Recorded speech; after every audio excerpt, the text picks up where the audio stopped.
You guys good? Okay. They're definitely gonna get it, but I think they win the team fight. Nice. So Oh maybe my they don't. God.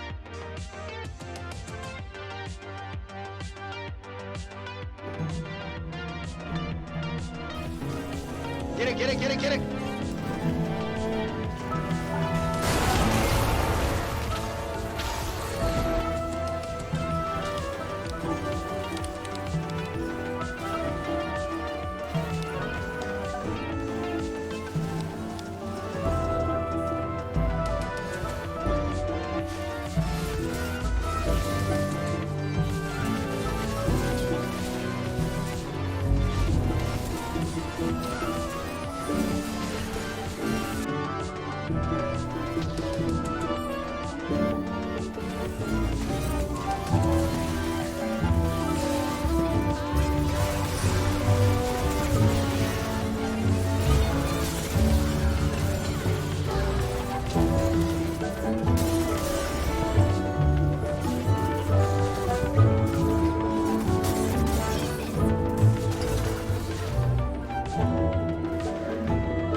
Like, you know where, like, the cleavage is, where, like, the boobs touch?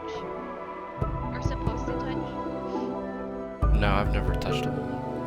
Cat Everfrost used knock-on fight hit. There goes a 5-man shield there. Rax going to get caught up in the baby cage. Gets us gonna be a 3-man shockwave in the backline with a big face breaker. That's gonna be a showstopper right there. That's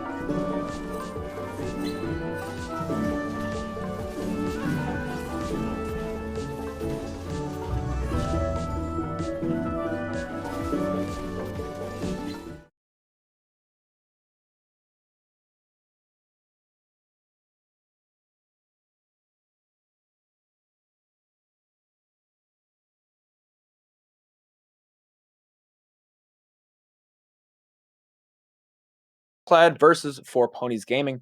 Boys, how we feeling today? I mean, I think we have to just be feeling super excited to get into the first week of the Rampage games, right? First matches we're going to be seeing both teams technically undefeated, no wins, but it evens out to the same thing, right? Well, Sounds I good to mean, me. that just sounds more like we have no idea what's going to happen just yet at the first clash. So that's what we should be excited for. We'll see if we have any standouts today. I don't know if you guys saw the rounds of the draft phase, as there was definitely a lot of blood in those games. That is very true. Those were some exciting games. Now today will be a best of 3 for us, so it's going to be 2 to 3 nice, long, entertaining games for you guys, and it is single elimination as well for you guys at home. So if these teams lose 2 games, they're done for the entire bracket, and that's it. Pretty cutthroat here for Rampage. Now, what do you guys think about that kind of that tournament style? I mean, I'm always a fan of adding on the pressure because in a normal tournament, like sometimes you get that double elimination, and the pressure doesn't really add up until you get down to the wire. There, right? You've lost one. Now, is where you start really pulling out all the stops. If you take out that safety net, you have to go all out right from the beginning, and that adds a double layer of interest to me because it also means, do you want to hold something back for the later rounds so you don't give away your entire strategy, or do you pull all the stops out right now and go for as much blood as you can right from the get-go? Yeah, I mean, for me personally, I like seeing something that has more double elim. Been written for that for Worlds for years because sometimes it just takes teams a while to power up, and then that's when you can see the best League of Legends. Both teams come into the final round. They know the meta. They know what they're going to do. They have a game plan that's pretty solid. Sometimes when you have these single limbs, a potential team that powers up later, they didn't scale into the tournament, and they get taken out. So there's two sides to every coin. With this one, we're gonna have. I mean, it's gonna be pretty much as you said, intense at every round. Someone's going home, so there's always gonna be something at stake for sure. Yeah, it kind of takes away that sort of element of the teams learning how to play against each other just a little bit. But I do like what you said, Spooky, about them being able to really bust out their kind of crazy comps right off the bat and not really be punished for it. But other than that, I mean, we're in Worlds patch now, 12-17, pretty exciting. Anything on that patch you guys are really curious about or you want to see today? I mean, Definitely, their silver priority is going to be lower. So, and with the previous Zeri nerf, we might be seeing some new 80 carries. I'm just hoping it's not the same old, same old. Seraphine's still going to be powerful there, so I expect that to be there. But yeah, come on, more 80 carries than Zeri and Sivir are out there. I mean, I was talking to you guys beforehand about the over/under of seeing a Varus today. I've still got high hopes for that. I really would like to see that. I just think he's a really cool champion to see, just because, you know, now that these higher end ADCs have come down a little bit, Varus is just such a versatile pick. He has so many different options he can go to, so I'm always interested to see how players like to do that. But out of the bot lane, I mean, Hecarim has just kind of been a big talking point. Yeah. Pretty much everywhere right now. We saw him last night and how much damage he can do. You gotta wonder if he's on the minds of the teams today. I saw the patch notes on Twitter, and I read through the Hecarim changes, and it was just change after change was, oh, are they really doing this? Are they really doing this? So yeah, I 100% agree with that Hecarim change. It's gonna be pretty crazy to watch out for. Yeah, I mean he does so much more damage in those sustained fights. So if you ever catch him in a long 1v1, he's gonna be cranking out. As well as the fact that his W defense, even though he's kind of glass cannon with his W, he really can survive more than expected. I mean that W is pretty overloaded now. It's got armor, it's got magic, it's got healing, it's got damage. That's a lot of stuff in one spell. So definitely second max stat. Stop maxing E. That spell's kind of doo-doo now. So move on to the new Hecarim technology. Something else I want to bring up is the new Maokai. I'm sure everyone's pretty excited about that. Win rate is up. Lots of buffs, can actually go in the top lane now. I know they tried to send him into the jungle, but I believe last time I checked, his highest win rate is on top lane. Listen, Cribs, I'm going to out myself here. I am a big fan of the tree. I'm a dirty Maokai one trick. I see Maokai getting buffs. You've never seen a happier Spooky than on a patch where Maokai gets buffed. I am over the moon about this. Well, over the treetops, over the canopy. Over the treetops. Okay, over the canopy. I'm right there with you. I'm a mid lane player, you know me. But when I'm filled top lane, season 8, 9, 10, you put me on that Maokai, I am wreaking havoc on the enemy laners.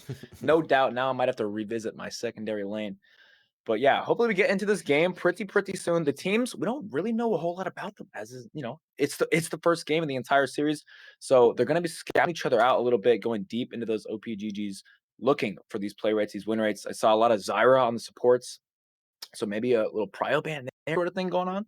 But anything else you guys realized about the OPGGs, or you know? One thing that I noticed when I took a little look in is that Queen Aerobot plays a lot of Samira. Yes. And I mean a lot yes. of Samira. I took one look, I was like, okay, that's a Samira, that's a Samira. This is an entire list of Samira games. So I would not be too surprised to see that get banned out today. And if it doesn't, I'm pretty confident we're going to see that get picked up. Yeah, you definitely want to ban the OTPs straight away. So I imagine Samira's not going to make it through. I'm sorry. But, I mean, they also have a Rel player as well. So that is a well-known, famous duo combo. So I think that's going to be taken out. So it's actually going to be what is Queen Aerobot going to play besides the Samira? I think that's a bigger question. I got great news. We're going to find out very soon because these teams are ready for drafts. So, ladies and gentlemen, that is going to be all for me from now. Going to throw it over to Spooky Mars and Crims. Boys, have a wonderful game, and I will see you guys right after. Thank you very much, PhD. And you know, Crims, I'm going to be honest, this is one of my favorite times in the game is when we get to the picks and bans, because this is where everything really starts off. This is where we get to see what the teams want to do. Now, we were talking just now about what kind of picks and bans we should be seeing here. Do you think we'll see a lot of those target bans past the Samira, or do you think it's mostly going to just be that and then meta stuff? I think it's just gonna be the Samira ban, and potentially if you really think someone's a weak link in their champion pool, you send more bans their way, especially if they're like a star carry of their team. So if anyone's a star carry of the team and they have a small champion pool, ban all their champions and make them play something they can't carry on. So I'm looking at maybe potentially Tristana ban if they're going for that style. I don't think that's what they're gonna do because it's mostly Samira loaded. And I think Tristana is actually a great pick for Aerobot here. and they could potentially pair that with anything. Plays well into the meta. I mean, you can execute anyone early, level 3, if that's a Seraphine pick or whatever, something like that. I think Tristana is potentially an angle for them to go with. Yeah, and we were talking about that patch just now, and Tristana is on that list of buffs, so she is a little bit stronger now. I think it was her Q that got the biggest buff, that a little bit more attack speed throughout the game there. Oh no, a lot more. So, a lot more, yeah. we'll be a little bit more on the nose about it. There's a ton more attack speed coming through, so she's going to be able to duel a little bit better, take those towers a little bit faster. Structure damage as a whole will be much better coming out from the Tristana. But as of right now, both teams are playing it fairly slow here. We haven't seen anything come out just yet. You got to wonder if maybe they don't want to ban that Samira away, right? It seems like such an obvious pick, but at the same time, if you feel like you can play into it, if you feel like I don't need to target ban this person, I can play into them just fine, what else do you look to take away there? Yeah, so besides the OTPs, you have to look at what they can build together as a cohesive comp. And most of the time, people just like building the death ball comps, and that makes a lot of sense, easy to play. Everyone understands you just all hit R at the same time. So in the second round, that's usually where we see it, right? In the second round, you want to make the adjustment of what kind of death ball or wombo combo they're going for. So that's where you'd be like, okay, I know they don't play Malphite, but look, everyone can play Malphite. So we either ban the Malphite or we pick something to counter it right away, like a Sylas or something. So that's another strategy to go with as well. Have to wait and see what they do decide to do. Like you said, there's so many strategies on the table right now, and you don't really want to lock yourself into just one right at the start, right? You want to keep those options open and available. See how they do decide to play. This is always a little bit tougher when it's the first match, right? No prior experience. All you really have to work with is the scouting you've done. And it's worth noting, right? Four Ponies Gaming is using some substitute players today. So that might play into Ironclad's side a little bit. Okay, maybe the players we were looking at aren't there anymore. Maybe they don't have those bans that we might have been expecting to need. And so now they have to readjust their strategy from here. Who do you think the subs affect more here in this game? Well, it's hard to really say because it's like, was that player a shot caller or was that player a big voice on their team? These are probably the biggest factors when it comes to subbing someone out. And the real question is, we don't know. That's to be honest, it's kind of like a non-informative question, but that's just it. You just gotta speculate if that person was a big shot caller or if they were a carry force on their team, and we don't really have that information right now. So it's going to be one of the remaining questions. I guess that's one question though that we'll kind of get to see as the game goes on, and that's how Four Ponies Gaming is going to play with these subs. Do they still look like a cohesive unit? Do they still look like they have that team synergy that you would expect to see from them? So the bad news is we don't know right now. The good news is we'll find out relatively shortly. Ironclad on the other side is looking like a fairly ironclad team, right? Full starting roster there. No questions about that. And personally, for me, I gotta feel a little bit more confident in them just because they have that synergy that it doesn't have a question mark behind it. Yeah, I think that they theoretically should be, more practice together as a team. That's going to help a lot, especially in these early phases, right? Look, these teams are new, so when it comes to getting practice, that's super important. If you haven't been on a team with that much practice and then you're subbed out, well, that's even more tough luck. So Four Ponies Gaming here really gonna have to pull it out. I think you go with something simple, something everyone can understand, and definitely get your OTPs, as we see some OTP bans happening already. Udyr is an interesting one though, because Udyr's not too strong right now, or at least people don't know how to play him yet. Yeah, I think Udyr is just one of those characters that everyone kind of feels like is kind of just annoying. Remember, this is the silver gold queue, right? So maybe I think he's not super strong, but man, I don't like being run at by an unstoppable man just shifting between all these different weird animals growling at me as I'm trying to get away. Just take him off the board. I don't want to see it, don't want to deal with it. I think that's kind of the feeling this cohesive through these bans. Zilean taken away as well, but that does leave this Seraphine up. And you were talking about this Seraphine a little bit earlier. Yeah, the CEO of NA, extremely strong pick, especially in a scaling game. front-to-back team fight. Guess what NA likes to do? Scale and front-to-back team fight. Seraphine is an absolute monster in that genre, that theme there. And she's going to provide a lot of healing. She even does some decent damage with the Liandry's. And the extreme amounts of CC that Encore is absolutely amazing in the front-to-back. So not to be, underestimated here, the lane phase is kind of bad. So you can definitely punish it. I see Pyke, very aggressive pick. I wonder, is this a Syndra Pyke bot lane flex? Because it potentially could be a very good way to kill the Seraphine early. Definitely has a ton of aggression, definitely a ton of kill potential there, and I wouldn't mind seeing that. Normally, I do expect the Syndra to go into that mid lane, but I'm always open to these flex picks. I always think they're very interesting to see.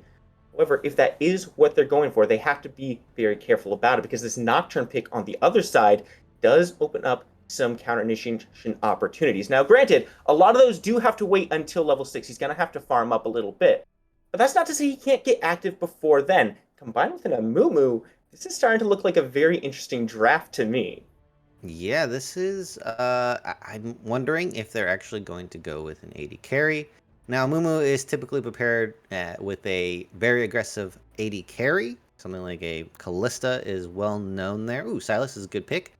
I think should do well into the Seraphine, as well as be able to take her ult is good. That being said, Sylas has been nerfed, so will get poked down a lot easier. 20 HP, you may think it's not a lot, but for a melee champion in lane, that is actually a pretty big deal. And I don't know if you know this, but Nocturne does very well into Sylas. It's an absolute beatdown, so kind of counterpicked himself a little bit, but I think he's here to pick up some juicy ultimates from Seraphine and Amumu. Yeah, he definitely has some really, really good targets here. But looking at just these top 3 here, what are you expecting to see? Are you still convinced that maybe it's going to be the Syndra going in the bot lane with the Sylas in the mid, or do you think we'll see something a little bit more mixed up? Well, Syndra and Sylas does throw some question mark pings here. Sylas can go top, Syndra can go bottom with the Pyke. They're banning 80 carries from the side of Ironclad, so maybe trying to secure a good matchup. That being said, it's still a possibility. It's a flex pick. They left it open. Nothing secured just yet. They could, of course, switch around everything. Even, Pyke mid, but let's be honest, that's pretty hard. No one's going to do that. I don't know. I'm down for it. I'm ready. If they want to pull it out, I am in full support. I know some people who aren't, but I am in full support of this. Bring Pyke back to his glory.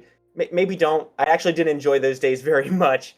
But No. I also do enjoy seeing Yorick banned. That guy is just kind of crazy right now, Crims. I think as soon as you get the Hullbreaker online, he just becomes incredibly unfun to play against. Take him out of there. Just don't deal with it. I love that decision.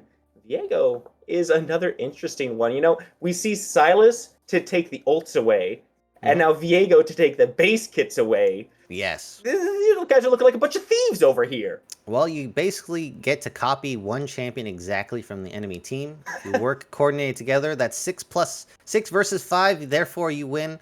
That being said, Ironclad has picked themselves a pick comp. They have a lot of single target high DPS. They can potentially, with the CC as well, they can potentially get a lot of kills early game as well as Dragons and Barons. That's probably the strategy they're going to go with. And 4Ponies Gaming has gone with the Death Ball comp that I've talked about here. And they have triple dive. So Nocturne, Amumu, Kai'Sa, these are dive champions. Kai'Sa has to pick her moments, but Amumu, Nocturne, just going to go in there, try to cause chaos. And Seraphine and Nocturne's pretty strong with that as well. Poppy being the frontliner. Ironclad gonna pick up the Urgot, so they're gonna really index. Both teams really indexing into one theme. It's basically pure pick versus pure dive team fight. Not something you typically see these days, as a lot of champion kits are versatile and allow you to adapt in multiple ways, but these teams are going straight for the single theme. I like it. For this, you should definitely make it simple. Everyone knows exactly what the job is. We're all here to make picks. We're all here to make Deathball team comps go. So I'm liking drafts for both teams. I don't think anyone has a clear victory just because of how these themes work. If Ironclad gets a lead first, then they probably will have an advantage winning the game. 4Ponies Gaming manage to not give up too much early game, then they're going to have the advantage. So it's really more about execution for these two comps right now. Yeah, I think the big question is going to be in this early game. How quickly can Ironclad start grouping up and start getting that death ball going? Because, if you have a pick comp, it's very, very difficult to execute that into a team that's been grouped up. You can't just isolate someone because they're with 4 other people, and especially with this Urgot sitting around, you have to be especially careful not to just throw yourself into what might just be a guaranteed execution. So I really like the options that are available for both teams. Ironclad has these tools available where they can make these dives and commit to a team fight, but they also have the ability to say, okay, for Ponies Gaming, they want us to separate. They want to maybe counter-initiate off of our initiation to find someone alone in the back. So we'll just leave this Urgot in the back line, ready to just DPS whoever goes in and execute them so they can't do anything. Now, we are going to go back to PhD, get him in here before we get into game, get his thoughts on how this is going. Boys, we're back. Yep, there he is. Now, that draft was pretty interesting. I like how the teams were so fixated on what they wanted to do. Personally, I'm a big fan of the death ball comp. I know, Crims, you said you couldn't really place your finger on who you thought was going to take this game away, but if you had to choose, what are we looking like? Yeah, I think Deathball comp's the easier one to play out. I mean, look, let's be honest. The pick comp requires you to either get something happening before a team fight, which you need to set up, which is another layer of skill. Also, you need to get advantages early to make those setups easier. Not saying that they can't win a team fight. Of course, they could potentially just get a really key pick right before or something like that. But that's all in like, we got to execute. We got to make sure we get these kills. Because if it's like 2 5v5s running straight at each other, well, Deathball comp wins. So I think a critical part of this pick comp is going to be Nocturne and Amumu, right? Because Nocturne can facilitate the ability to just split the enemy team up, right? Shut off the lights, turn them blind, and if you can get this Amumu to lock someone down in that time, you can very easily quickly collapse on them. And that, I think, is how they're going to be able to find their footing and get themselves an advantage before these team fights break out. Absolutely, I agree. I think one thing to look out too as well is the early game comp of this Syndra, Pyke, and Sylas as well. These characters don't do very well when they're behind. So early game, they have to find the kind of foothold and get themselves involved in this game ASAP. Especially Sylas comes to mind. When he's down behind, it's so difficult for him to really do anything. And again, that kind of leans towards the favor of the Deathball comp because they have that late game insurance. They can be behind a little bit, but they always have that Amumu Seraphine combination, which, oh my God, is ridiculous in those team fights late game. Yeah. Like, they can wreak so much havoc. yeah, I think that is going to be pretty interesting to see. Sylas obviously can roam around, and I wonder if they're going to go the Bruiser build. I don't know if you guys seen it. Honestly, it just got nerfed on this patch actually. So the typical build you would see on Sylas is the Everfrost into Zhonya's into Banshees, but guess what? Just got a price change. It is the Zhonya's. Oh, And yeah. that really cuts down on Sylas's frontline survivability. If you use it, then you can stall for your Kingslayer to come back up again. That's not really going to be there until 300 gold later. So that's going to be a factor in the Sylas build. I wonder what his win rates are now because I think that's actually a big deal. But obviously, look, if you can get that one extra kill, that is that 300 gold right there. And that will potentially be the difference maker for this game. I think it's going to be very interesting to see what kind of build he goes for. Now, do you think that in the top lane, which I'm gonna assume that's where well, no, we saw the Urgot, so maybe not. Actually, I'm not convinced where this Sylas is going because I've seen Urgots go mid, I've seen Sylas go top. I'm actually gonna have to see it in order to believe it. But do you think if he can play safe enough and just focus on farm, that price change won't be too much of a difference for him? For the Sylas? Yeah, I think I think he's definitely going mid. But look, it's really about when you can get it at the at a dragon, right? So, do you have enough time to get that gold before the next important fight comes up? So, if you are on a super farm streak, you're gonna be fine, right? If you got a lot of kills, you're also gonna be fine. That being said, I don't think that's what you're gonna go for first. The Zhonya's pick, probably not the ideal one, but you may be forced to if you're trying to frontline this Sylas. What do you think the alternative is for that? If not that Zhonya's, maybe the Cosmic Drive second or another kind of bruisery item, something like that? Yeah, so if I've seen a lot of Sylases get fed, and if that's the case, you can just go straight death cap, right? Let's be honest. You could just go straight assassin. Go all full deeps, because you don't need to tank if your enemies are dead. So full DPS build is potentially on the table here, especially since the nerf. We'll see if that's going to be kept in factor. I think maybe a coach, definitely that's something a coach will bring up. We'll see if that is a factor. Fair enough. I mean, look, this patch only came out a few days ago, so no one's really fully adjusted yet. We're still learning. But yeah, I do think what you said, Sylas mid for sure, and then that Syndra Pyke bot lane, gonna be interesting. I haven't personally seen Syndra Pyke. I know Syndra was played in the past, not really in the recent season, but back when Mage bot was really, really prominent in the meta. But I mean, they can do so much damage. I play Syndra a little bit mid, so that character's damage output is through the roof, and then Pyke obviously escalating that gold with the cut, bringing her so fed. So if we can see that happen, it's gonna be so difficult for that death ball comp to work out when she's slinging her balls all over the place. Okay, all right. Yeah, I Snuck think that Syndra one in definitely there. has I like it. a lot I of like potential there. I mean, I think the level 6 power spike in that bot lane is going to be a very interesting one to see, right? Because you take a look at 4Ponies Gaming, and they don't have quite as strong of a power spike there, right? Kai'Sa will get a big shield, but that's not going to really up her DPS in any significant way. Meanwhile, on the other side, in Ironclad, Syndra just has this insta-kill burst tool, which is just an on-click. You don't have to aim it. Just make sure all the spheres are down, click on someone, and if they're still not dead, you got the execute there on the Pyke. So I think it's going to be very, very volatile around that level 6 mark. But before that, Crims, what do you think that lane looks like 1 through 5? That is an interesting question. So 1 through 5, you're probably just not going to do much because, let's be honest, Syndra damage is kind of like a setup you need to poke down over time and get the setup. And in a lane with Seraphine who can heal, it's going to make that a bit of a problem. So you're really looking for the all-in burst. Syndra's actually not capable of all-in bursting a lot of champions. You'd be surprised. But that's where the Pyke comes in level 6. So they're really just going to try to chill trade. And then level 6, it's get the kill time, get the money, get the bag. Get the bag. I like that. Get Syndra her bag. Indeed. I believe, ladies and gentlemen, we are ready to hop into game as that spectator delay is all nice and timed out. So you're here watching Pre-Made Rampage. This is week 1 with Ironclad versus 4Ponies Gaming. And I will see you guys after. Boys, have a good game. Thank you so much, PhD. We're so excited to get into this game here. Just a moment. We're going to see everyone get into the game here, and I think we're going to see some interesting things at the start here. Crims, do you think we're going to see aggression right out the bat from Ironclad? Maybe taking a trip down the mid lane, over to this red buff.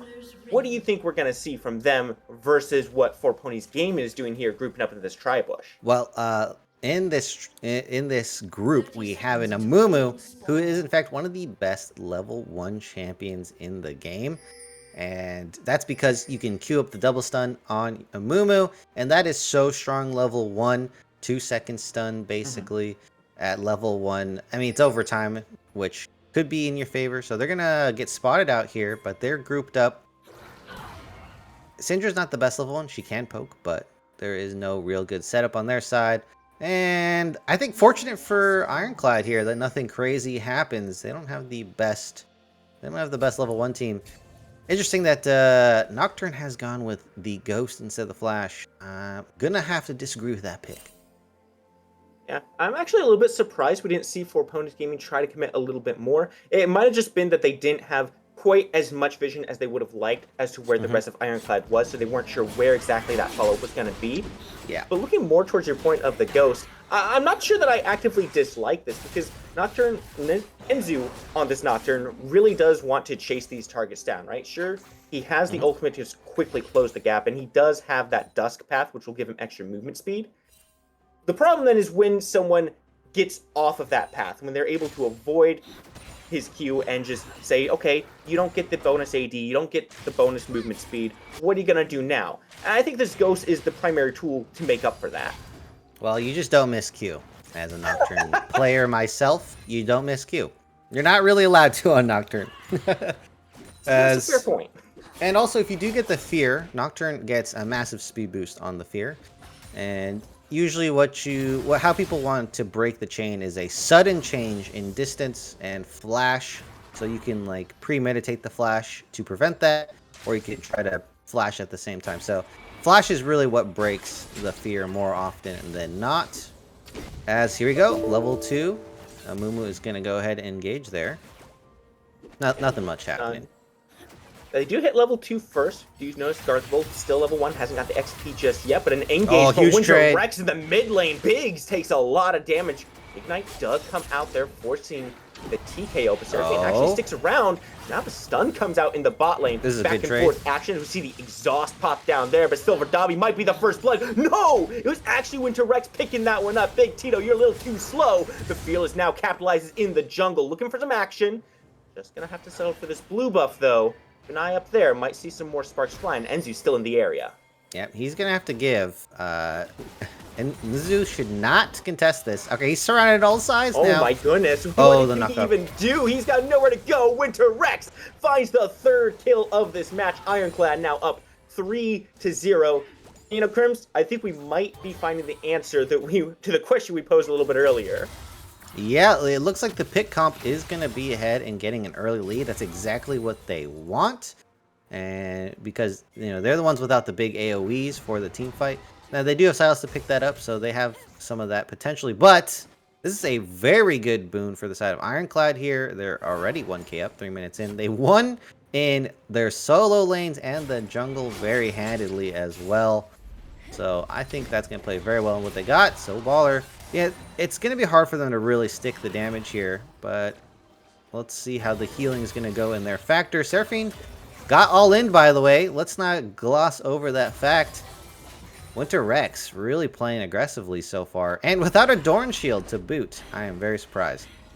Yeah, is a little bit low on mana, but because he doesn't have that Doran's Shield, he does have the Doran's Ring. A little bit more mana sustain there, a little bit more power as well. He's been able to make really good use of it so far. Now, his Ignite is still down for the time being. This makes him a little bit more vulnerable right now, I'd say. You can see him getting poked down, but more attention being paid towards this bot lane. This is a risky Fearless gank. in the area.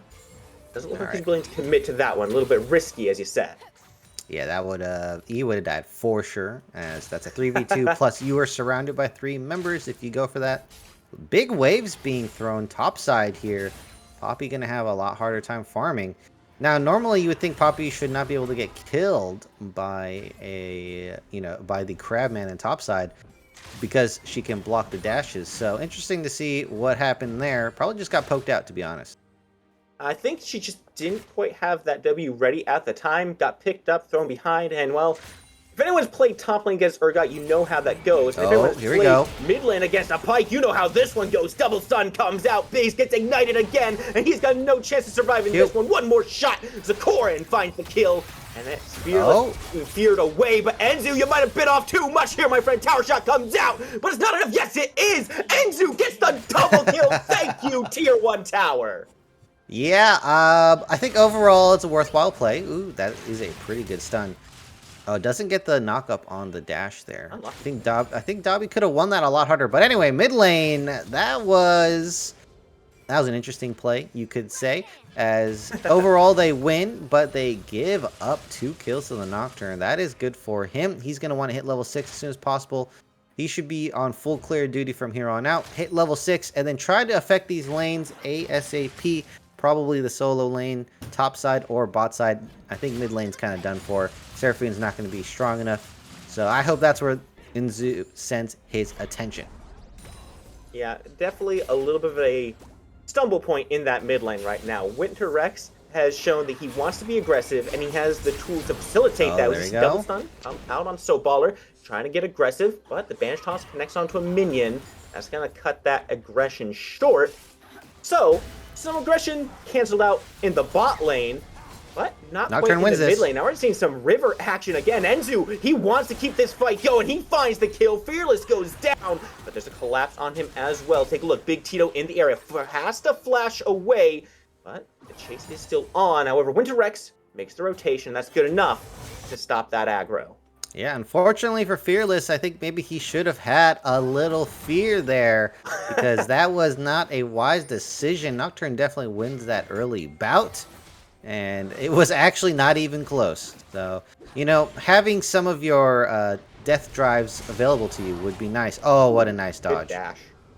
Yeah, that is complete waste. Nocturne really hates wasting his ult because of such a big cooldown, how effective it is, and that is definitely what just happened right there.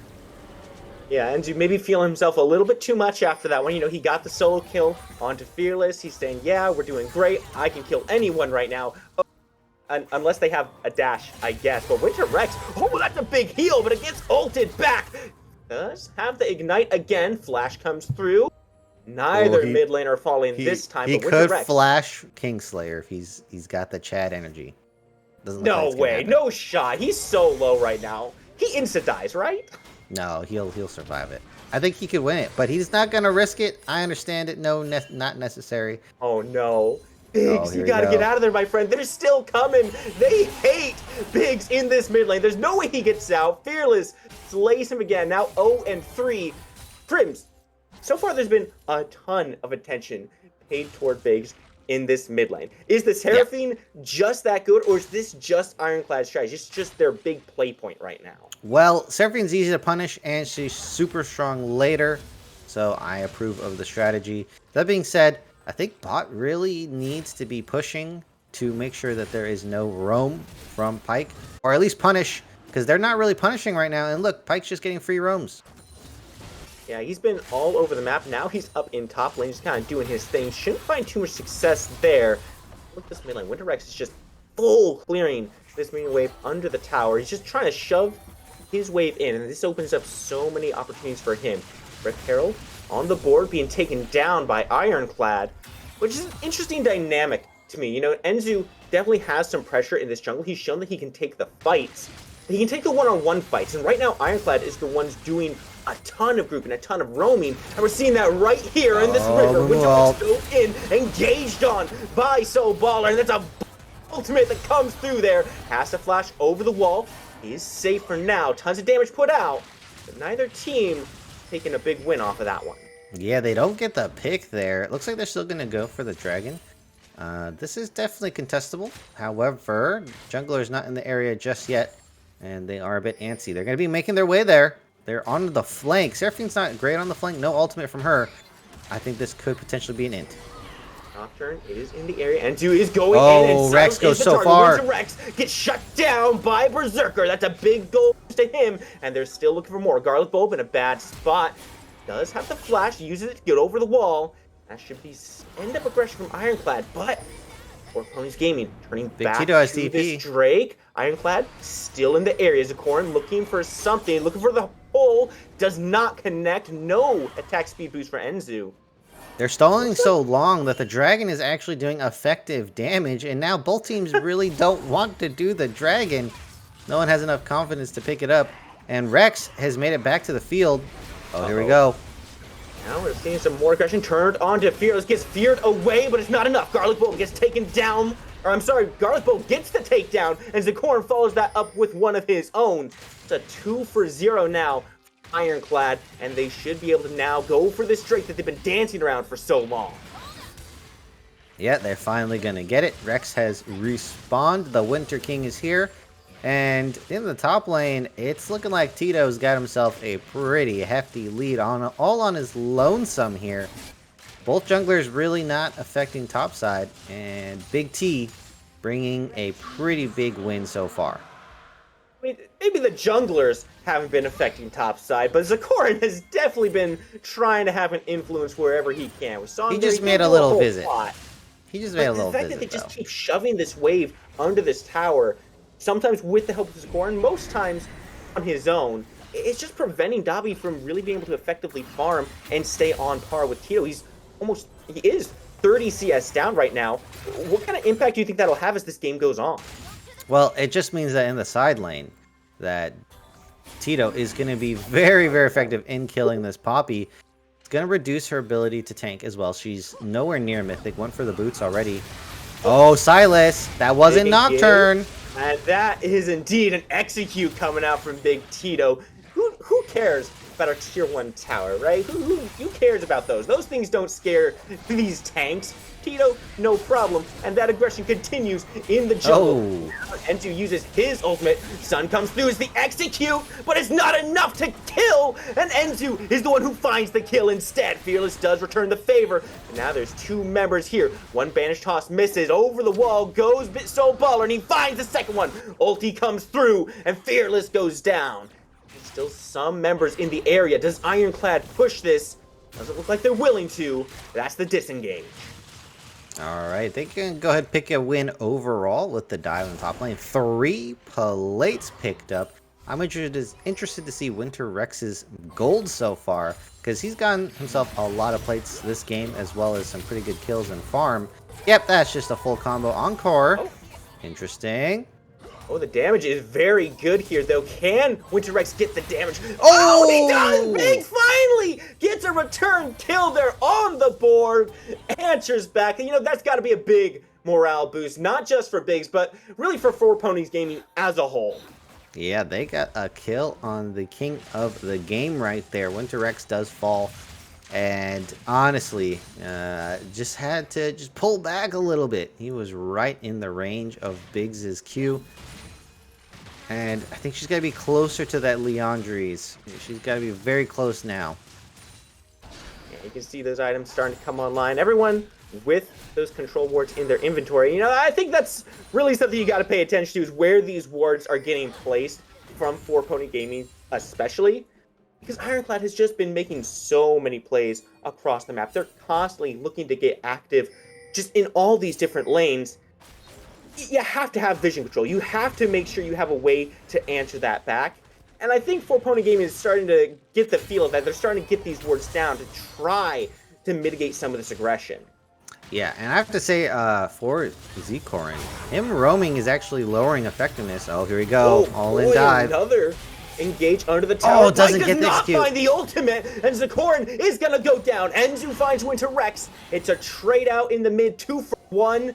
And boy, you know, Ironclad, they had really good plays in the beginning. They're still making those same aggressive plays, Crims, but it's starting to feel like they're starting to get a little worse. They're not paying off quite the same way anymore. Yeah, they're definitely overplaying their hand here. I think the problem is they're not really effectively grouping up. Oh, here we go. Garlic Bulb does dodge. Banish Toss doesn't connect, but the follow-up does, and that's enough. Berserker finds the kill. Ultimate expended in the bot lane, but it picks them up a kill. And 4Pony Gaming, they're starting to answer back very well as we see an ultimate go wide in the top lane. Yeah, I think that they're just Ironclad's just not setting up these picks. Looks like they're just kind of YOLOing them, and now they're starting not to work out for them. Oh, Berserker. So Baller trying to peel, but Berserker has no mana right now. He's get shut down there. Oh, that Fearless goes with the wide. kill. Now they're looking for a little bit more. Pulled back in. It's the double kill for the jungler. He is finally able to get a little bit more active on this map. We saw Fearless struggling a little bit there in those jungle fights, but on these ganks, he's turning up. Yeah, here we go. Rex going for an all-in yet again. Are they going to stop fighting at any point here? It doesn't look like they plan on it. Biggs taken very low, and Oh, Enzu makes Syndra's the here. rotation in, looking for some damage, but Garlic Bulb is also here, so is Fearless, and this is not fight the 4Pony Gaming wants anymore. Good CC comes out for Seraphine. Root is strong there, hits both members. That should allow FPG to survive. Yeah, they're trying to take down this mid and then chain that into the dragon here. Biggs is very low. Zikorin has his ultimate. Why did you stay? Yeah. That's just a questionable choice there, but Tito, he's now a target. Flashes over the wall, not going to get the fear. And speaking of fearless in the area, which is what Enzu is right now after that flash. Yeah, I guess, you know, the best counter to Nocturne is to not fear at all so far. 5-3 and 3 on Fearless. Although, I'll be honest, Nocturne does win that matchup. That being said, no one go for the dragon. I'm very surprised. Dragon schmaggin'. I want the kills. I want the towers. I want blood. And Ironclad is definitely looking for it right now. Does find Well, the towers don't bleed. Oh, Dobby's on the wrong side of the map here. Well, No, is this they going to be an fight. execute? I don't know what the timing is. Oh, yeah, I think he's got it. Yeah, Yeah, Dobby he does did. find the XC. Well Oh, played Garlic there. Bulb. Garlic takes a ton of damage. Good bandage toss connects. Berserker with another kill. And now they're looking to collapse onto everyone. Biggs in the area. You've got nowhere to go. Nearsighted. Now gray-sighted as he goes down.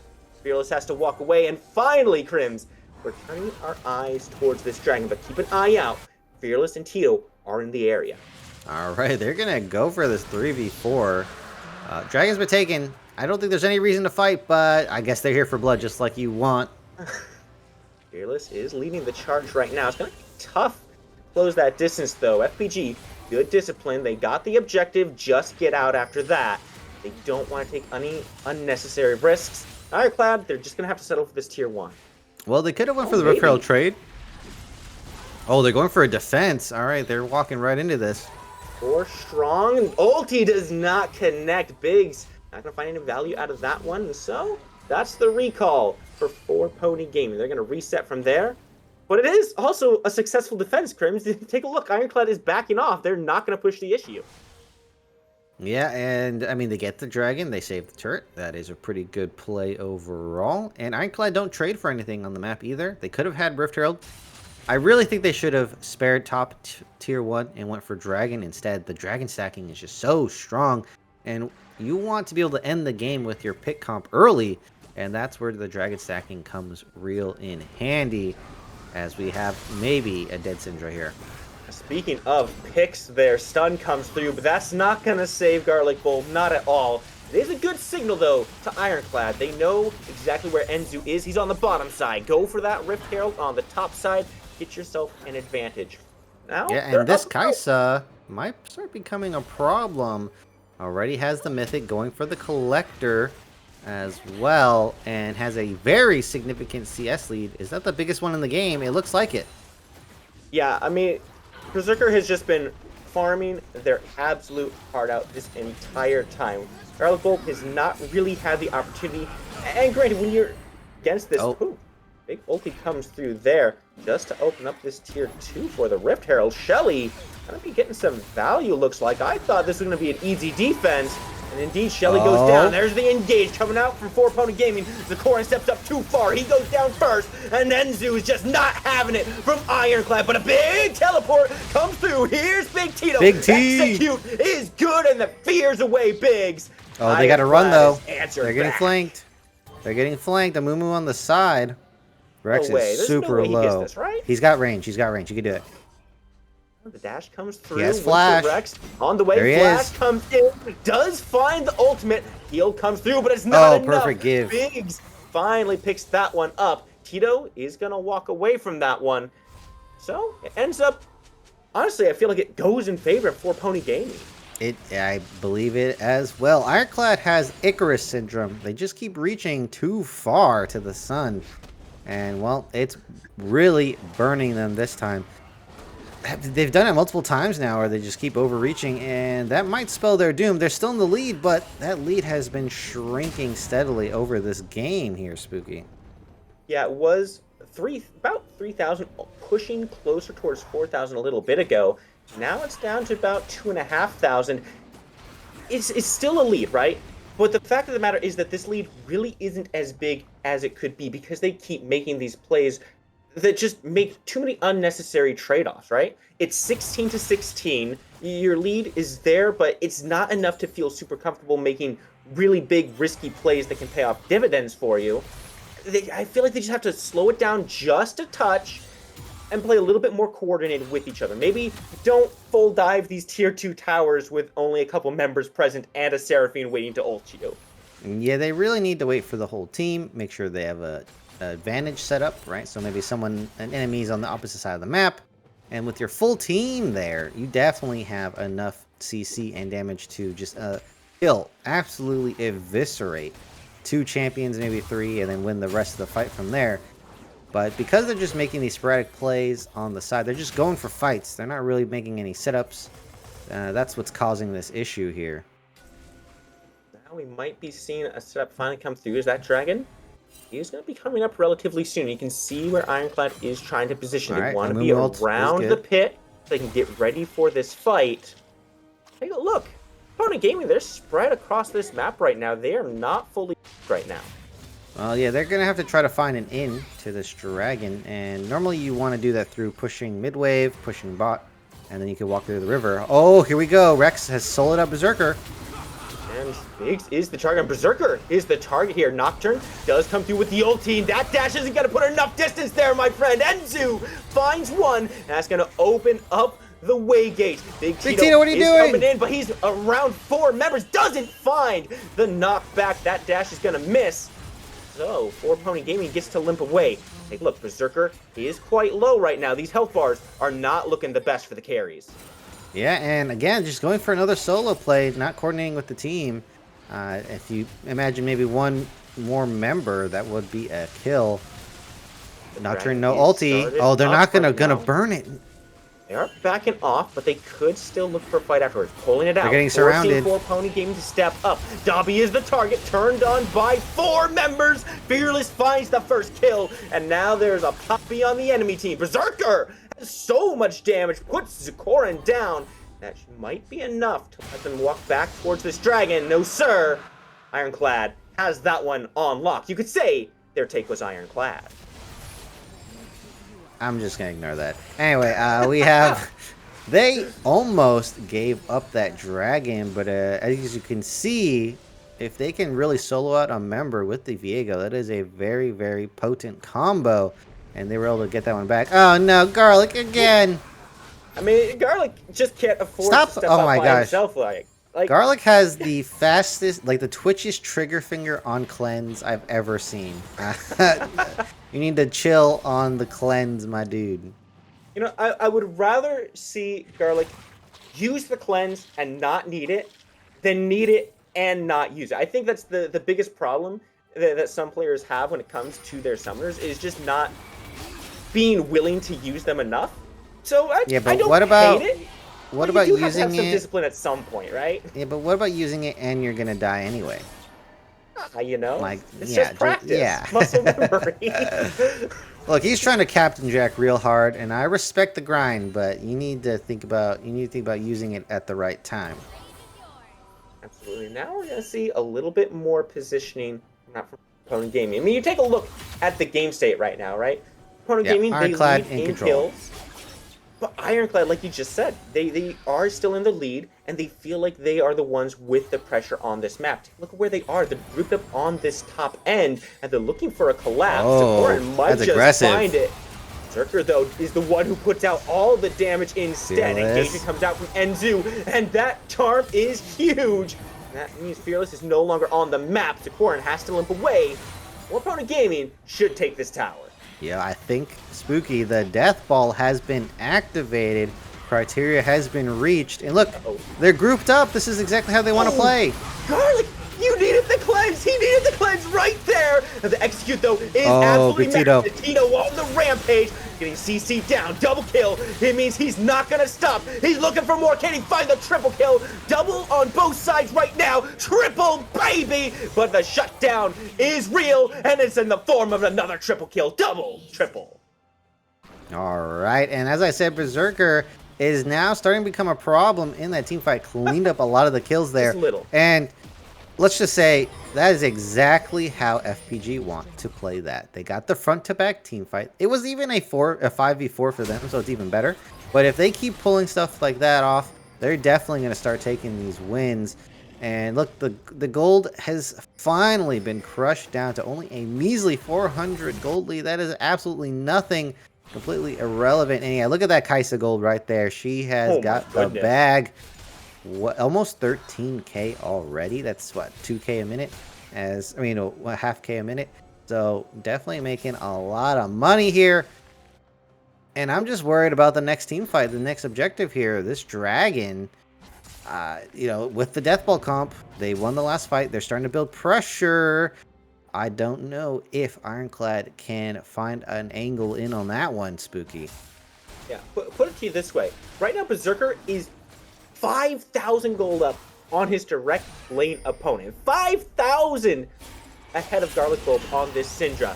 Now, a big problem, though, as Samballer gets caught out, has to go golden, try to immune that damage. Might still end up getting picked, though. Fearless does secure that one. Not going to burn. I'm not going to find any value. So my question, Crims, goes towards Tito on this Urgot. We saw him get that big triple kill in that last fight. He seems to be the problem when it comes to Ironclad's team. What does Pony Gaming need to do to make sure that Tito doesn't keep doing this as this Baron is now getting started up? Well, don't give him easy targets, that's for one. As, well, that may be a problem here. I think starting the Baron's not a bad idea. Oh, that's a good Encore, but it's not going to lead into much. Looking for the CC. Tito is the one who gets charmed. Berserker trying to go in, doesn't find a ton of value, though. Both teams are able to walk away, but that is quite a few ults that just went down for the side of 4Pony Gaming. I mean, 3 ults down for no value there. Yeah, it doesn't pick up a kill. I don't know when this dragon's going to spawn, and we might have to do some math to calculate that. But Fearless did DC, I believe, in the middle of this game. Very unfortunate for the side of Ironclad. Would really have liked to have their jungler online there, especially in a 4v5. And I don't think we have any Chrono Shift technology. So, unfortunately, we're not going to be able to remedy that situation. But, that being said, you were talking about Big T in the front line here, picking up those kills. Look, there's no easy answer around this. People are going to die to Big T. That is just how it's going to happen. It's how it's going to play out. But you can kill his team before he kills you. And I think that is exactly what you want to do with the Death Ball. If Amumu gets a really good ult in the front line, that's going to stall Big T and give your team time to do lots of damage. And, I mean, we saw in that last fight, right? Big T was alive till the end, but they still lost the team fight. So, I think they just need to keep fighting front to back. Don't let him get in the back line. Don't let him even look at Kai'Sa. He's not allowed to even stare at Kai'Sa. Don't let him stare down your Kai'Sa at all. Berserker has to be safe. I could not agree more. Berserker has been coming online massively as this game progresses. Now, credit where credit is due, right? Enzu and Bix have both been doing a ton of really good work to set up for those kills. And even Dabi, you know, the 1-6 slash line may look unimpressive. When you take a look at where Dabi is in these fights, constantly pulling aggression from Ironclad and making sure that his team can be safe and can provide that setup, this team is currently firing on all cylinders, despite what these slash lines may imply. And it just doesn't feel like Ironclad has found themselves an answer just yet. And I gotta wonder if it's just positioning, because so often it seems to be Garlic Bulb is just stepped a little bit too far up and gets picked out by Enzu. Yeah, that is definitely true. Syndra has been face-checking quite too many bushes for my liking, and that has certainly resulted in a lot of early deaths. And to be honest, they haven't been able to pull up the Syndra Pyke combo just yet. I haven't seen it at all. And, I mean, Zikoran left lane quite early, so that kind of makes that combo impossible. And that's going to reduce the effectiveness of the Syndra. Might as well have gone with just a regular old 80 carry to scale into this late game. Would have looked a lot better for your team.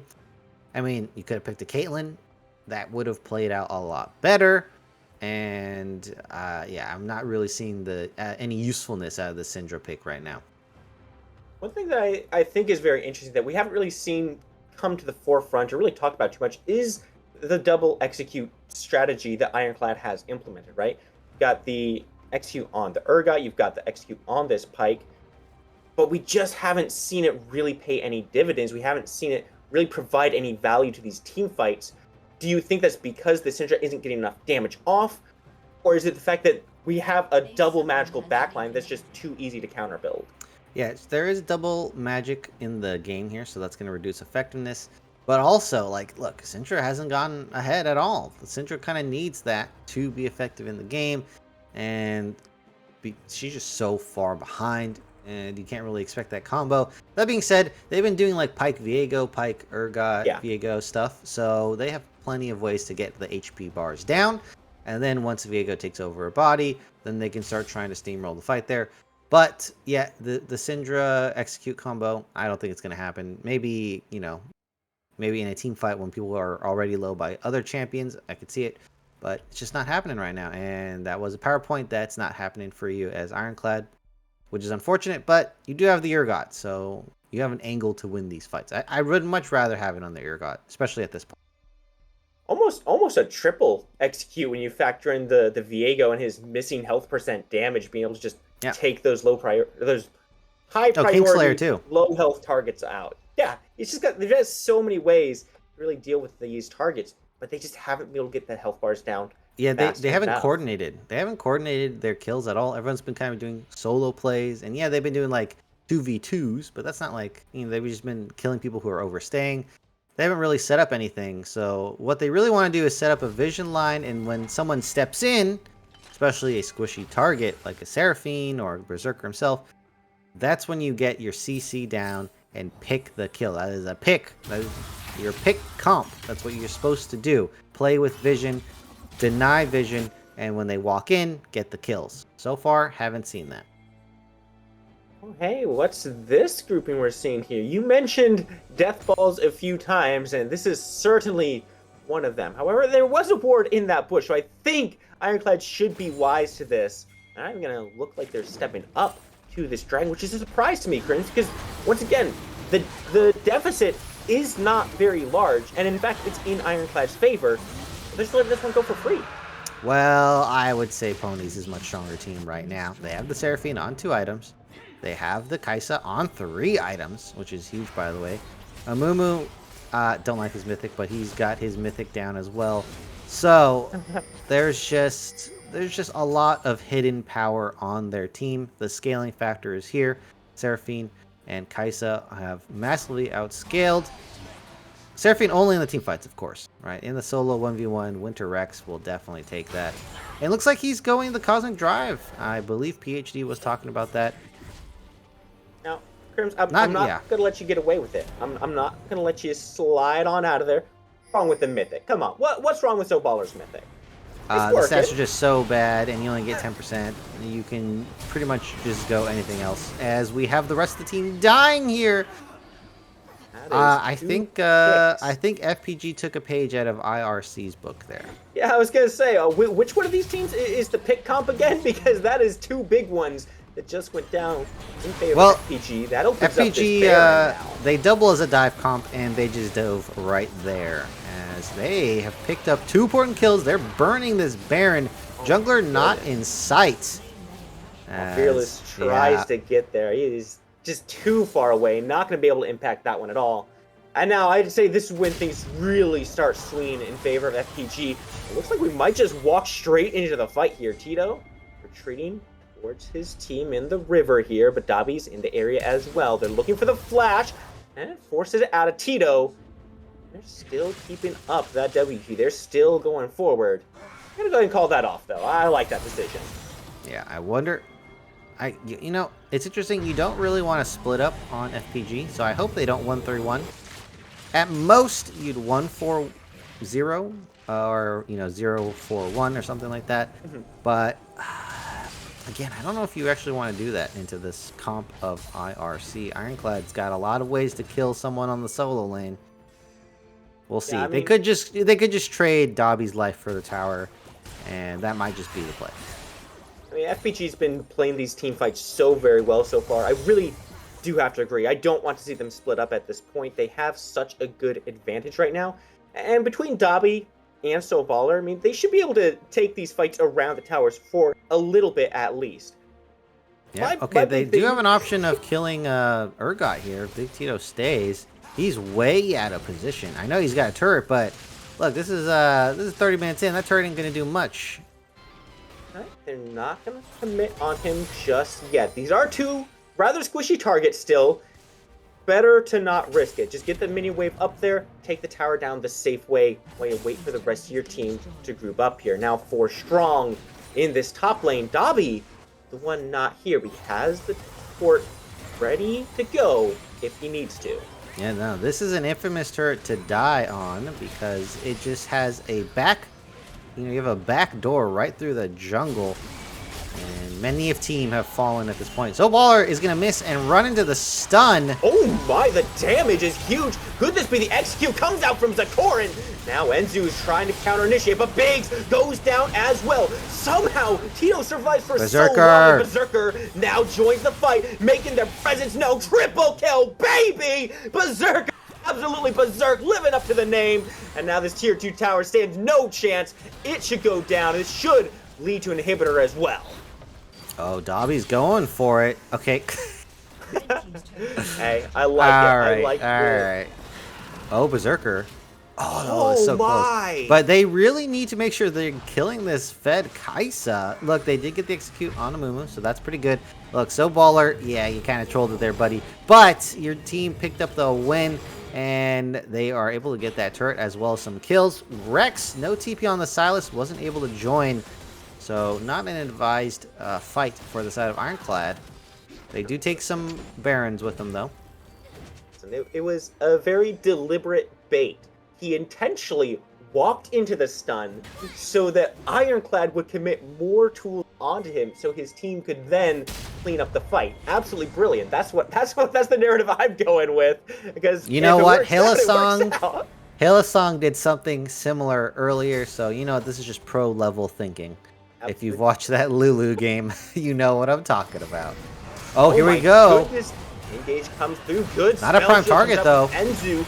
That's not the target they want. Tito now in the back line, but he gets charmed, and he doesn't have the damage to lock him down. No execute. Legendary goes Berserker. Fearless finds 1 kill, but how long can you stay in the back line as the double kill comes through? The multi-kills are rolling for Berserker, looking for another. The shutdown comes, and Garlic Bulb is the last one in this fight. Nowhere to go. Oh! Legendary Berserker is just not having it, but the shutdown does come through from Garlic Bulb. That's a huge misstep, Prims.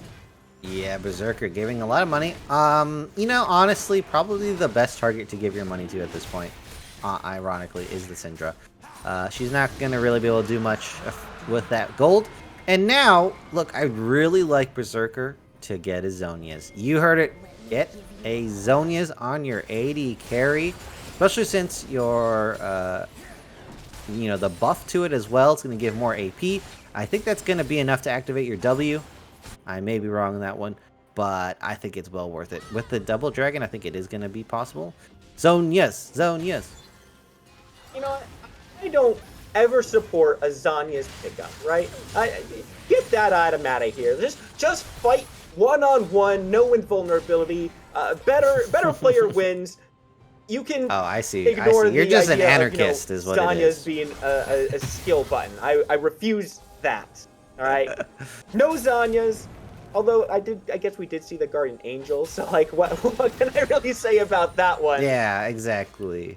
I mean, look, I'm here for skill expression, and apparently hitting a button at the right time is skill expression in this game. I want to Zhonya's. All right, this is a bit of an ambitious, but they got the flank on Amumu. They have no idea. Huge ultimate comes out from So Baller! Baller indeed! That is 3 dead for Ironclad! FPG should just be able to start walking towards the enemy base. These towers don't stand a chance. There's only 2 here against the full 5-man squad. I can't believe it. They pulled off the LNG, the special. Oh my goodness, so fast, taking those structures down. Inhibitor, no inhibitor. Big Tito, last line of defense here, joined by Zakoran shortly. No stun. Silver Dobby now out of mana. Zakoran forced back. Red turret down on the Nexus. Tito goes down as well. And Zakoran is the only one here who can try to stop him. And he's not going to be able to do it. Nexus down. FPG takes game number 1.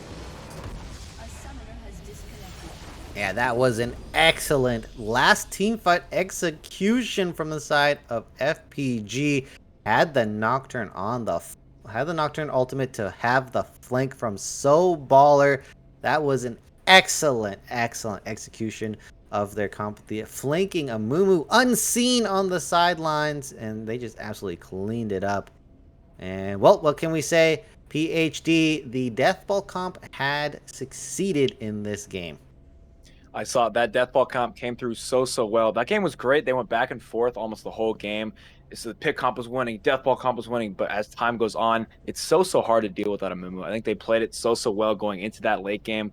I just love the overall pace of that game too. These big late game team fights. Berserker on that Kai'Sa, oh my goodness, he was just so unkillable. I kept watching Big Tito like, oh, Big Tito's about to mess him up here. He's just so darn tanky.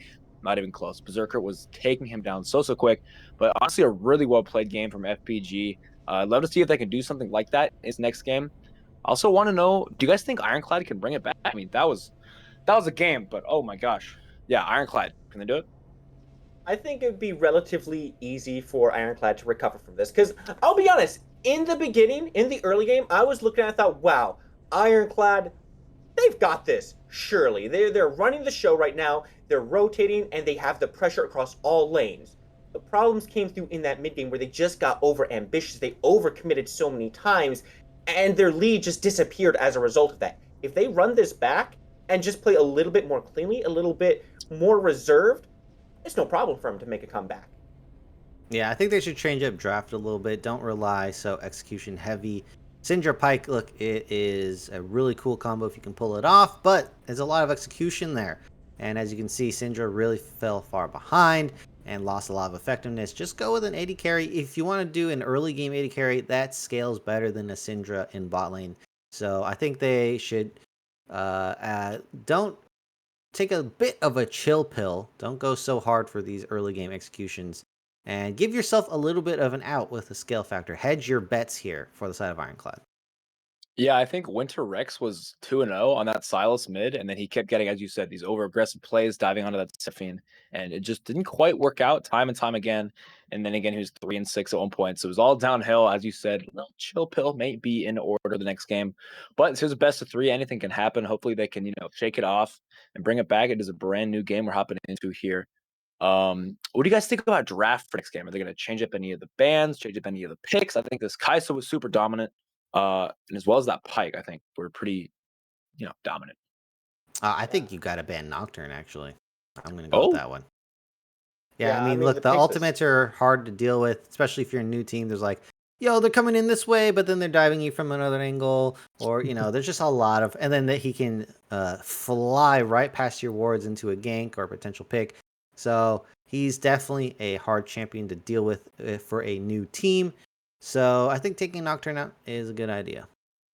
Yeah, the Nocturne and Amumu combo went really big at the end. In fact, that was the game-winning combo. But the fact of the matter is, if you take the Nocturne out of the equation, Soulballer doesn't get that flank, right? They see him coming, and they can respond to that and say, okay, we need to spread out, we don't want to be here, or just turn and burn this guy. Nocturne was definitely the contributing factor that allowed that to all happen. Yeah, they just started running away as soon as Nocturne ult came down. The fear took over them. If they just committed, they probably would have done a lot better.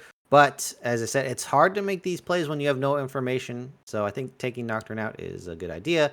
Maybe, potentially, you can keep the Sylas into Seraphine. I think that worked out very well for you guys.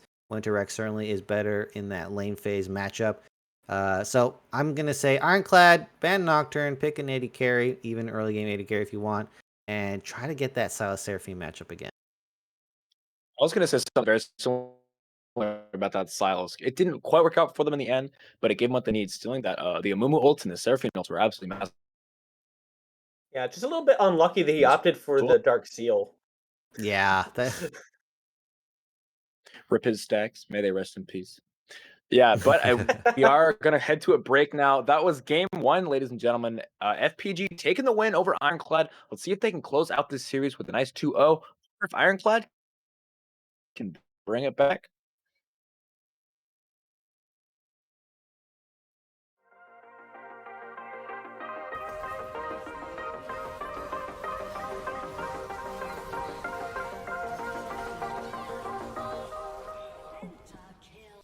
Like, you know where, like, the cleavage is? Where, like, the boobs touch?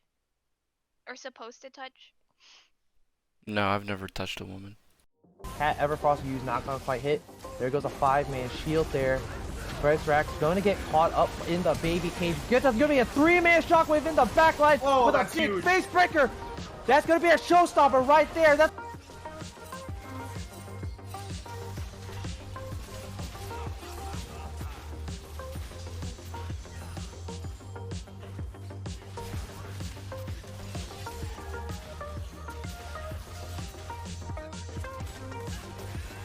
Can't get slowed when he was in Pike stage. Nice.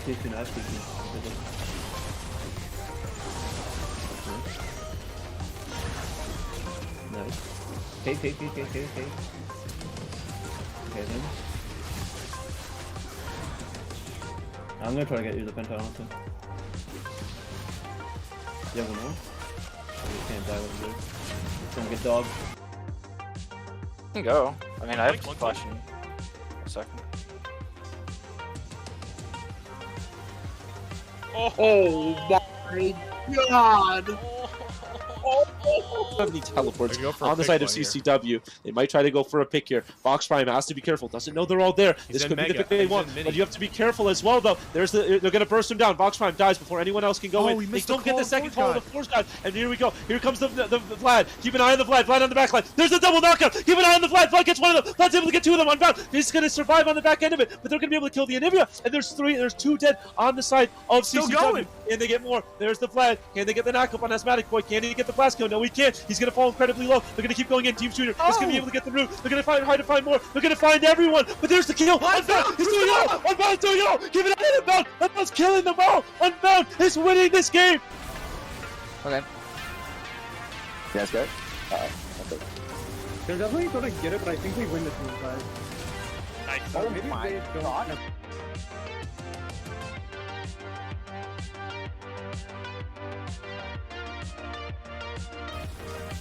Get it, get it, get it, get it!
Like, you know where like the cleavage is, where like the boobs touch, or supposed to touch? No, I've never touched a woman. Cat Everfrost used knock on fight hit. There goes a 5-man shield there. Bryce Rax going to get caught up in the baby cage. Gets us going to be a 3-man shockwave in the backline with a big huge. face breaker. That's going to be a showstopper right there. That's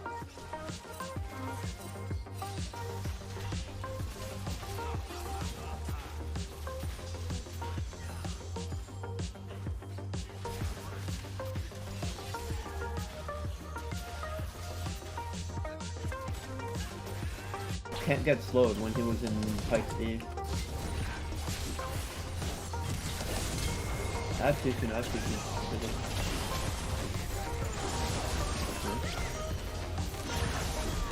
Nice. Okay. Okay then. I'm gonna try to get you the penta, honestly. You have one more? You can't die with this. Don't get dog. Can go. I mean, I have Blink, flash in a second. Oh my god! Have any teleports Go for a on the pick side of one here. CCW. They might try to go for a pick here. Vox Prime has to be careful. Doesn't know they're all there. He's This in could be the Mega. pick they He's want, in Mini. but you have to be careful as well, though. They're gonna burst him down. Vox Prime dies before anyone else can go Oh, in. he They missed the don't get call the of second Force call of God. the Force God, and here we go. Ladies and gentlemen, we're back here with game 2 with Ironclad versus 4 Ponies Gaming. Excited to be back here. We did see 4 Ponies take game 1 away from Ironclad. All they got to do is take this one home and they wrap up the series and send Ironclad running back home.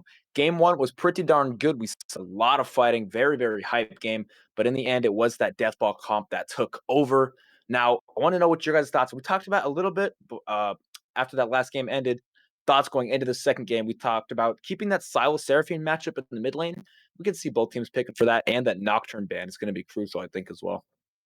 Yeah, I think the gameplay on both ends really does need adjustment, right? Because in the early game, we did see 4Pony Gaming kind of take quite a beating. Mid lane was not safe at all. Biggs died 3 times in a very short time span, and that was really where Ironclad's lead came from. And then things started to slip up a little bit. So 4Pony Gaming, they need to present a stronger early game if they want to take this set, because you can bet that Ironclad wants to clean up their late game. Yeah, they're definitely gonna want to fix the mid game. Inzu has a bit of a jungle greed as well. I mean, there was 2 people in his jungle, and he's like, "Yeah, I want to still farm," and then got flanked around by Winter Rex there. So looks like there's a possibility of getting a punish there. So maybe a more aggressive jungle pick from the side of Ironclad. I mean, Viego's pretty good, but Viego doesn't win into Nocturne, and you guys could have countered whoever you wanted as well. So it looks like they're kind of just both set on making their comps for that game 1. As you can tell, both teams were like, "This is the comp we want. We're just picking for the comp," and that was the result. So that being said, yeah, I mean, Nocturne going to be gone. We'll see. I mean, we summarize it's going to be gone. We'll see what they can pick up after the Nocturne ban. I think when you have 2 people in your jungle and you see the enemy mid laner coming from under the tier 1, I think at that point, that's just when you start pinging your mid laner, right? All right, I'm a jungler here. I will not take this offense. No, definitely. We're not that dumb. No. Definitely mid laner's fault. Why did you die in lane? There was no gank. So there you go. Why are you blaming the mid laners? Huh? Oh no, no, started. So we saw in that last game, 4Pony's first pick Seraphine on that blue side. Do you guys think Ironclad now being on that blue side is gonna maybe pick this Seraphine or kind of ignore it? It is, as you said last time, terms a staple in NA. It's just such a good character. Do you think they might pick it up or leave it be? I think that every team should be willing to pick it up because number one, it's flexible, so you can send it mid or bottom. So that means you can dodge bad matchups or set up a good matchup for yourself. So I think you should. Are they gonna do it? I don't know. It doesn't seem like Ironclad style, does it? No. That's the truth. You know, the Seraphine is much more sit back, poke a little bit, turn those fights with the big ultis. And that was not what Winter Rex was trying to do at all. He wanted to be in there, and he really did thrive on that aggressive pick, though. You know, we saw him take that early lead and really get active with it. I would really like to see them maybe put the Seraphine in the bot lane, since we've seen Garlic Bulb does like the AP carry in the bottom, and just keep Winter Rex on something aggressive in that mid lane. Yeah, I think that's very true. Not a bad idea. Yeah, so I think we might be able to see, because as you just touched on, we do see the AP bot laner from Ironclad last time. And maybe if you're Syndra already getting beat with a stick from that Nocturne game time and time again, maybe you just say, all right, we'll take the Seraphine, I'll play safe instead of going for the Syndra, a little more of an aggressive character. But boys, unless you got anything more to add, I will send you guys off to Champ Select and I will catch you guys after the game. Champ Select, as I said, is my favorite place. So we'll see you later, PhD. And we will see how these two teams decide to adapt into game number 2. And you know, okay, I'm going to out myself a little bit, right? Because in game 1, I said that this was my favorite part. But game 2 is where it really goes up a level, and it becomes even more of my favorite part. Because it's always interesting the first initial stages of the adaptations that some teams make. And sometimes they just choose to run it back. I think you've already made your opinions on that pretty clear, Crims. Yeah, well, you know, I guess you like to see the cogs turning, their brain powers activating. You want to see if they got Threadrippers in their brains there, as draft adaptations are very interesting. And, well, that is a ban already. The Amumu being taken out. They did not like the ults coming down upon their team. I think maybe a little bit of trauma from the last one, Spooky. Oh, definitely. I mean, the Amumu was very effective. And, you know, we saw a few times where, you know, one bandage shot doesn't connect. Oh, no big deal. He's just got a second one waiting for you. And then all of a sudden, what should have been an okay fight for Ironclad is now a Amumu ult, and you're just losing everywhere. But like you touched on, it really was Nocturne who was a bigger problem. And then there is the ban coming out for that one. I was afraid that Ironclad was maybe putting too much weight towards the Amumu, but they know where to respect these picks at. Oh, here we go. They picked it up themselves. They did pick up the Seraphine, and look, it's the flex power that I like about it, as well as the scaling. So we'll see if they're gonna utilize that. But yeah, you know, I don't think Amumu was ban worthy, but with the Nocturne combo, very strong. And that being said, they didn't have any anti-dive on Ironclad's side. So if anyone ever got on top of them, well, there's no way for anyone to get out, and they're just sitting ducks, and they just got womboed to death. So that's bigger problem is you didn't build any anti-dive in your comp, and when you got dove, guess what happened? You died. Ooh, Udyr got left up, and it got picked up immediately here. Also, for Ponies Gaming, trying to pick the Corki to counterscale into the Seraphine. Unfortunately, Seraphine's very good into poke, so we'll see. I guess Corki has dive as well, but that is not exactly a good pick for the Corki here. We'll see how they're able to play that one. It does have a little bit of flex potential. Could see that most probably going mid, I would say.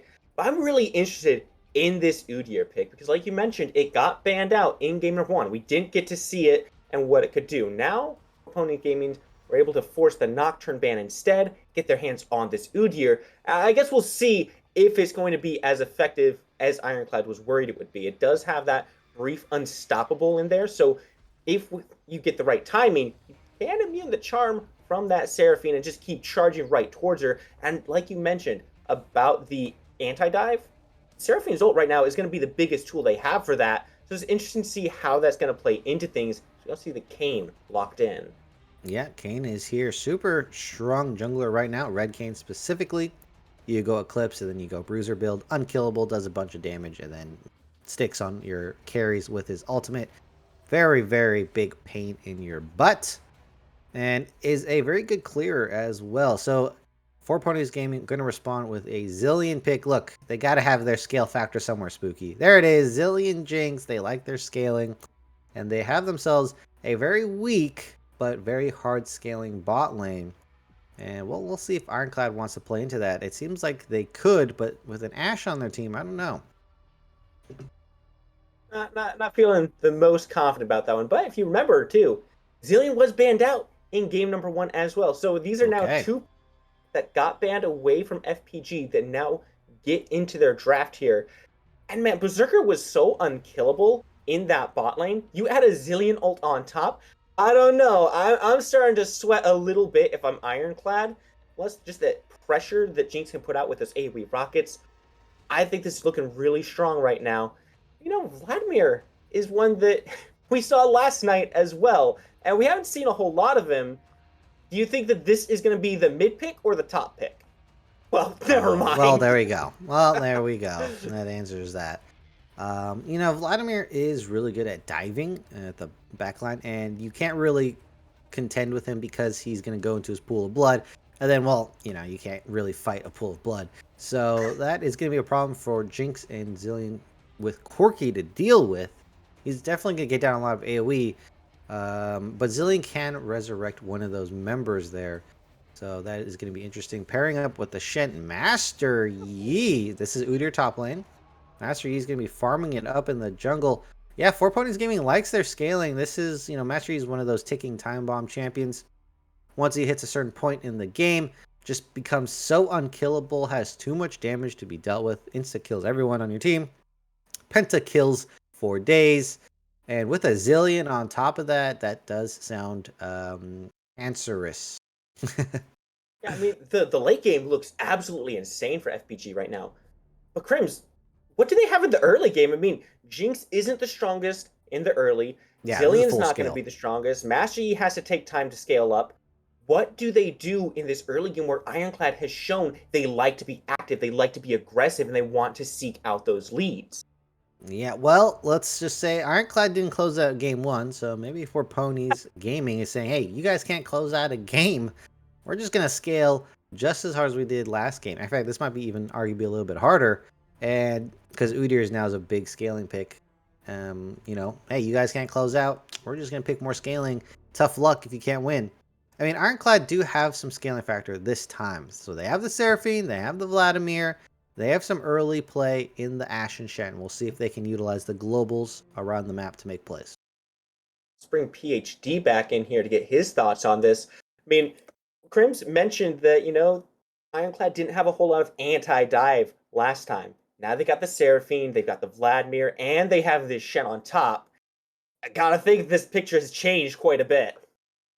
They've got a lot of anti-dive. You're right about that. But I also think FPG, they have the mastery Udyr at for their, for their dive, but I don't think that's what makes their team comp work at all. I think this Zilean with Corki Jinx is gonna go berserk in that late game. Throw a shout out to Berserk. But I love FPG comp so much. I think as Crims touched on, their lanes aren't necessarily strong. Jinx Zilean can get bullied a little bit. So can Corki. They're not necessarily winning lanes, but they're also very safe lanes. And Ironclad doesn't really have what it takes to. They really just have Kayn to walk in. That's the only hard engage besides that Ash arrow. But I think they have what it takes to play these lanes safe and just wait for that late game to roll around. And the next thing you know, there's a 6-item Jinx knocking on your front door. Yeah, well, I think the game might be won before a 6-item. I mean, that's like 40 minutes, guys. But Let's see it. look, Let's go. I mean, once Jinx hits 3 items, look, the game could be over by then. I could totally believe it. With a Zilean on top, 3-item Jinx, you got the IE, you got the Fam PD, you got, you could go Gale, you could go Kraken Slayer, so either one of those is okay. I think Kraken's probably a better one to go. But yeah, I mean, look, I like the fact that they have Udyr because he is a massive frontline tank. He's not going to provide as much AoE CC as other tanks, but the dude has got shields for days, can survive in the front line for a very long time, and can certainly do damage in the early game. So they have some angles to potentially get early game lead. Shen playing into Udyr is interesting. I think Udyr can damage around his blocking ability on Shen. So there is ways for Udyr to win that matchup. Shen's not even particularly super strong past 6 anyway. So we'll have to see. I mean, it's really going to be on Ironclad to make plays with those globals. They have the Ashe, they have the Shen. If you think about it, pair those up together, long range engage. Maybe Kayn comes on the side, Shen gets the taunt, and then they do a whole bunch of damage. That's probably going to be their best angle for setting up plays. Completely agree with that. I think we're also to set up those plays. They're going to be looking bot lane, if anything, right? Those Ashe arrows with that Shen ult coming in as well. They're going to be under a tower quite a lot as well because Ashe Seraphine is not very fun to lane against with those volleys coming in and Seraphine to back her up. So we're going to see a lot of dragon presence, I think, this game. Maybe a few of the early ones going over to Ironclad would be my first guess. Yeah. But I'm a big fan of these, slightly more scaling type of games. What you said too about it only really going to 3 items. Jinx can totally come online. I agree with that. I guess I oversighted that a little bit. But any final thoughts going into this game, gentlemen? I mean, we're a banger. Definitely going to be a banger. I mean, I take a look at the draft from both sides. One thing that really sticks out to me on Ironclad side is the amount of sustain that they have. If Kayn does opt for the red Kayn, and you have the Vladimir on top of it, that's already demanding anti-heal. That's so hard to kill. But then you add the Shen shield on top of it, Seraphine heals and shields coming out as well. Like, this team looks so hard to fight into and to really break down to find a real advantage. Yeah, I think they're going to have to take the chill pill and not spread out too much because, look, you kind of want to stick together to get that Seraphine effectiveness and use the frontliners to protect her as well. So if they kind of reach too far again, we're going to see that they're definitely going to get punished. I mean, this draft has the same weaknesses as the other draft that they did before, but this time, I'll give them some credit. They scale better into the mid-game this time around. This is a mid-game comp. I like that. Definitely looking like a mid-game comp. And one thing, as we wait for the spectator delay, I'm thinking we might see a little bit of invading from Ironclad. What do you think about that? Because of the weak lanes from 4Ponies, that Master Yi may not have as much support in his own jungle as he'd like. So we might see Kayn strolling in there for those early duels, getting that form nice and early. Do you think early invades could be a possibility? I think it could be a possibility here. With the Shen, especially level 6, I think that is definitely a possibility. They have the Ashe, so they can basically spot out Nuzu whenever they want. If they activate it, then they go, oh, he's not on this side of jungle, or the camps are gone here, then he's over on the other side or something like that. So they could track this Master Yi very well. It's not like Master Yi has to make any ganks, though. Obviously should have some effectiveness. Really just wants to scale up, but they could definitely track him down and go for the kill. They have a lot of globals to set it up. And yeah, it's just going to be on the mid lanes to get the prio to assist in that. Yeah. One thing that I have on my mind is, Crims, do you think there's any value in Blue Kayn in this game, given the squishy nature of this bot lane, the ability to just either blow up this Jinx or this Zilean quickly? Or do you think the presence of the Zilean ult itself pretty much negates all value that Blue Kayn would have? Well, Blue Kayn can insta-pop people, but Red Kayn can do almost the same, except a tiny bit slower, as well as being really tanky. So I don't see much use for the Blue Kayn over Red Kayn because he just does so much more. However, look, you don't want to do that into a Zilean, though, because they can obviously see you coming as Blue Kayn. It's not like you can just instant pop out of nowhere like a LeBlanc, maybe.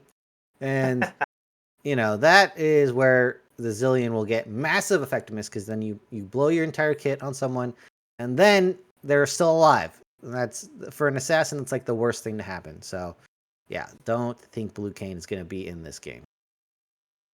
Absolutely agree with that. I think we're kind of at the point in the meta, right? Like, why would you ever pick Blue Kayn if you just build Gourd Drinker, Mirror Mana on Red Kayn and you're good? Or is it Prowler's Claw, Mirror Mana is the build now? One of the two. But yeah, another thing, I talked a little bit about Four Ponies Gaming having such a dominant late game comp, but they don't have the hard CC to deal with Vladimir as well. If that Vladimir does get ahead, he's going to be a big old problem, especially when you can't touch him, when he's a pool of blood in the center of their team. So that's a little something to watch out for with that healing too, as well, as Mr. Spooky so graciously pointed out. But that's kind of all I got for this game, gentlemen. We are hopping right into this one as that spectator delay comes to an end. Once again, I bid you farewell. Thank you very much, goodbye. PhD, for joining us and sending us on our way. Always a pleasure. Crims, I've told you what my favorite part of the game is. You haven't told me what your favorite part of the game is. Is it the picks and bans, or is it the actual start of the game itself? I have a very, very hyper-specific favorite part of the game, and it's excellent. the part where I win. So, you specifically. Well, that's a wrap, boys. Sorry, none of you are Crim's favorite part of the game. You're never gonna see it, so that's just unlucky. But you asked me what my favorite was. You didn't. Well, okay. In my top three. Top three. In my top three, I like the setup right before Dragon, because that's where you could really tell if a team has got it all together, or if they are just completely lost in the sauce. So I like seeing the setups in a game, and then, if they execute that play beautifully on top of it, just magnifique. So I like the setup stage of plays. We will eventually get to that point, but I suppose we'll see how these two teams are feeling as we get right to the start of the game. Will Ironclad continue with their hesitant, we'll say, aggression, or have Four Pony Gaming broken that a little bit? But already you can see Ironclad stepping up, grouping towards Enzu. Ward does go down, so they are spotted out. There shouldn't be too many fireworks happening over there. Yeah, they're going to go counter ward. I'm not a fan of this counter ward. I keep seeing it all over the place. It's better to put a Raptor ward instead, guys, especially if you have time. Yeah, if you don't have much time, you can go ahead and do that red ward, but it gives you very limited information. Raptor ward's way better. It tells you the direction the jungler is going, obviously what camp they're on, so you can time the other camps. Please do that ward instead. Oh, Udyr starting it up early here. He's trying to look for a little bit of aggression, but he's not going to find too much here. Tito knows his limits, and I think we saw in game number 1 that Tito has a pretty good feeling of how this top lane functions. I think he knows these matchups fairly well. He's not going to step up to an Udyr with no minions in round at level 1. That's just asking for a needless trade. Okay, both junglers starting bottom side here. And both top laners have a gank angle with their CC. Porky into Vladimir here. I think this is going to be a boring lane. I think both laners are going to do nothing. No way. No, I'm sure that since Winter Rex is in this lane, we will see something happen. It might be a far too overzealous dive on his part, and it might get him killed, but I think we'll definitely see something happen there. And if it's not from Winter Rex, Fearless and Zacorn have both shown they are very willing to get active in this mid lane early on. It may be the most wimpiest all-in of all time, but it might happen mid lane. I'll give you credit there, Spooky. Alright, Korin there is actually on the Seraphine, and we have Garlic Bulb here playing on the 80 carry. Not going to be the APC that we thought we might have been getting there. And you never know when it's Ashe and Seraphine, right? Either one of them might be the support, either one might be the carry. And this time, well, I'd say Ironclad have thrown everyone for a loop. I wonder if they saw Fearless on that board there, and it looks like they might have, because Nzu is moving into the enemy side of the jungle. This is potentially a huge jungler mistake. You're just giving Master Yi a whole side of the jungle for free, Fearless. Top side, though. Dobby has an advantageous fight here. The taunt did come through, but the stun is good. Ghost pop, flash comes through there. There we That's go. gonna be the end of that one. Summoner for Summoner. Udyr does not need autos to do damage, and successfully picks up that W there. Master Yi and Fearless in a battle. Yeah, I don't know if this one favors Tempo Enzu activated. too much early. 5 damage coming through. Winter Rex on the rotation, but so is Dobby. And Tito is also trying to make the rotation. Taunt comes through, but doesn't connect. No problem for Winter Rex. He finds the first blood. Quite fitting for the Blood Mage himself. Yeah, Biggs was not in pursuit there, so that was a 3v2. And Nzu got sandwiched. Oh, big trade happening in the bot side here. Berserker is out of mana, though. There's no rockets coming out of this Jinx anytime soon. Good damage onto Zakorin there. Not enough to fully send him back. He does still have some pots and biscuits to keep him topped off, so he's not feeling too bad about that one. But Crims, you said that this mid lane would be boring. And Well, that Winter wasn't Rex mid lane. has turned up. Hold He's got up. stacks on his Dark Seal. Hold up. That was not mid lane. Okay, It was the mid that was laner. jungle. Okay. Oh, here we go. So baller. Okay, I was expecting a lot more damage. Berserk's going to cleanse away the exhaust. So some's being burnt. And you know what that means. That is like blood in the water for a jungler. That is our calling card. On their way, they want to make something happen at this point here. Who turns up first remains to be seen. I gotta feel like Fearless is gonna be the one to get a little bit more active in this bot lane. Just because Enzu, I want to farm up on this Master Yi before he starts making too many ganks and at least get level 6, right? Yeah, level 6, and then they have an excellent gank setup. They have the Ashe ult into Seraphine ult into Fearless killing them. So, that is definitely a good combo there.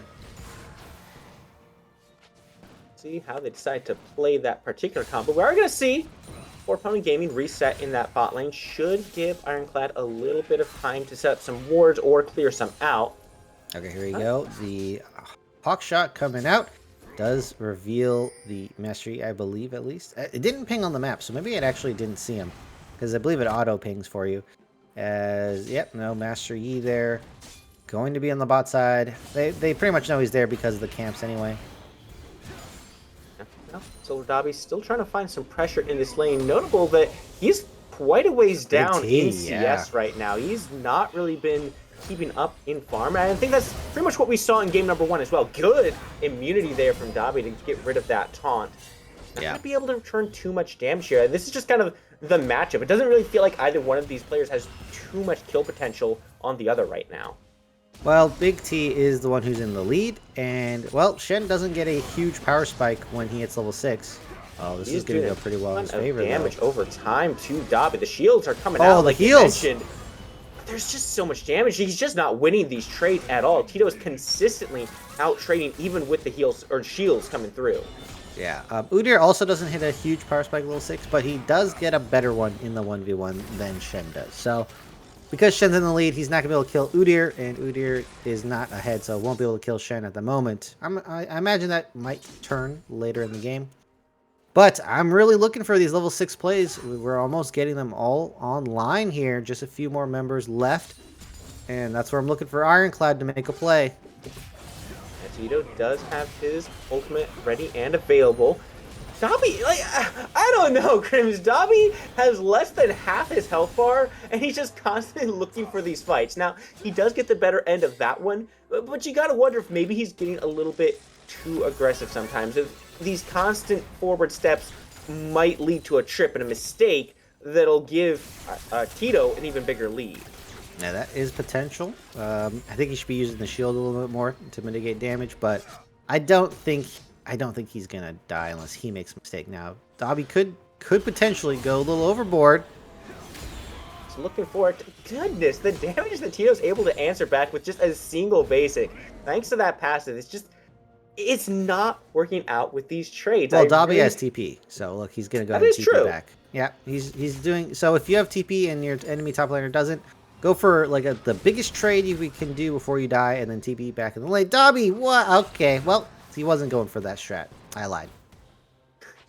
He's just doing his own thing over here. He's, maybe Unfortunate he can ward still there take from Rex. more of a trade, right? He hasn't been forced out yet, so he can try to put a little bit more pressure out onto Tito. However, Tito and Fearless are just kind of roaming around the river.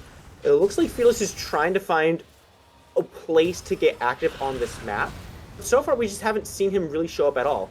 Do you think that's going to be a factor as this mid-game starts to roll in because he doesn't have any build-up towards his transformation?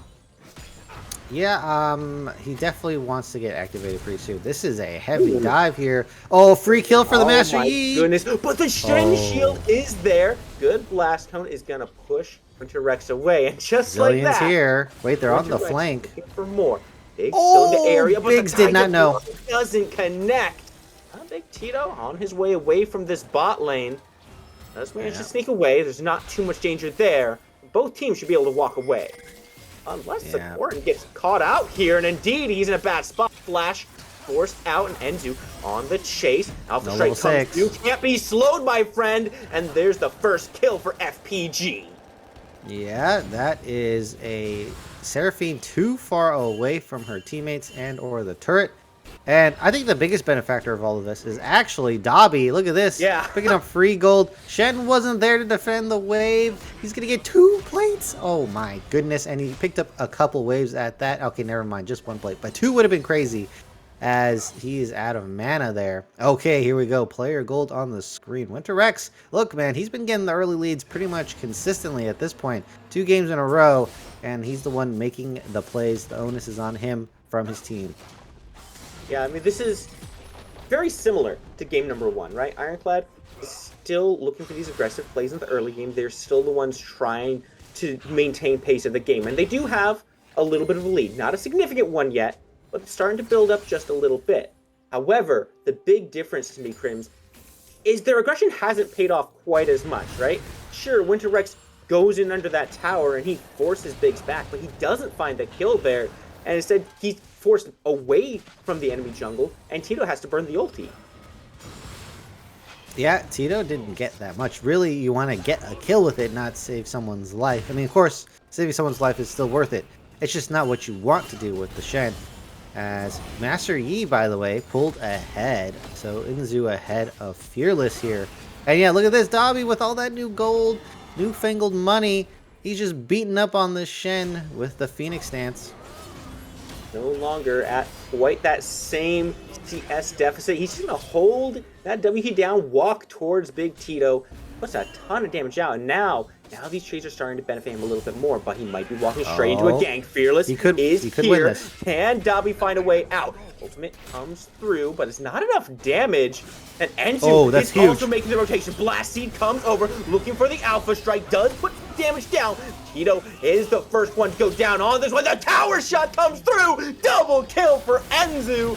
And now even Garlic Bolt is in some more danger in this bottom lane. Goes down quickly. A quick 3-kill swing for FPG. Yeah, and look, they won that 2v2 off the back of Dabi's Udyr there. Yeah. And I have to say, they're kind of pushing it a little too far. They knew Udyr was pretty strong. And in the 2v2, guess what? He has AoE, can hit multiple opponents at the same time, plus the half HP from the bouts with Udyr, plus Master Yi coming in on the flank, picking up the right kills. Oh, Zikorn. Like another kill under this tower. Oh, Berserker perfect. Great Zillion ult keeps Berserker alive. You thought you were going to get a kill back, but no, sir. This is why you banded away in game number 1. Yeah, but Fearless there didn't really feel like defending his bot laner. Unfortunate. Biggs, another all-in from Rex. Is he going to get it? Oh my goodness! Contamination is enough to find the kill. That was so much damage that just came through out of nowhere. Winter Rex finally putting some results up on the board for Ironclad. But it's still a 2-5 lead. And that lead that Ironclad did have is now switched in favor of 4 Pony Gaming. Yeah, 4 Pony Gaming pulling ahead with their scaling comp here.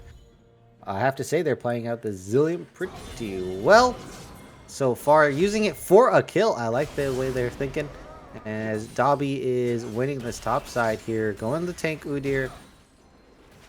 Wants to make a play on that bot side though. However, Ironclad Dragon's is up. backing away. Dragon's up, and look at the grouping coming out from 4 Pony Gaming. They're gonna go ahead and take care of that wave at the tower, straight to Dragon. And sure, you know, Ironclad is there. They're in the area, but there's only 2. You're not gonna step up to 4 members of FPG. And Winter Rex, the strongest member right now, he's on his way back to lane. Oh, Biggs picks up a weird item here. I'm not a fan of Executioner's Calling. Dobby just hammering away at this Shen here non-stop. Doesn't give up. Oh, they have the package. Engage coming through. Biggs does engaging, quickly disengage from that one. Maybe just looking for this Herald. C4 Pony Gaming making the shift up the river. Indeed, they do ping it out. But, you know, I feel like the Executioner's Calling is almost a necessity against this team, right? They have so much healing.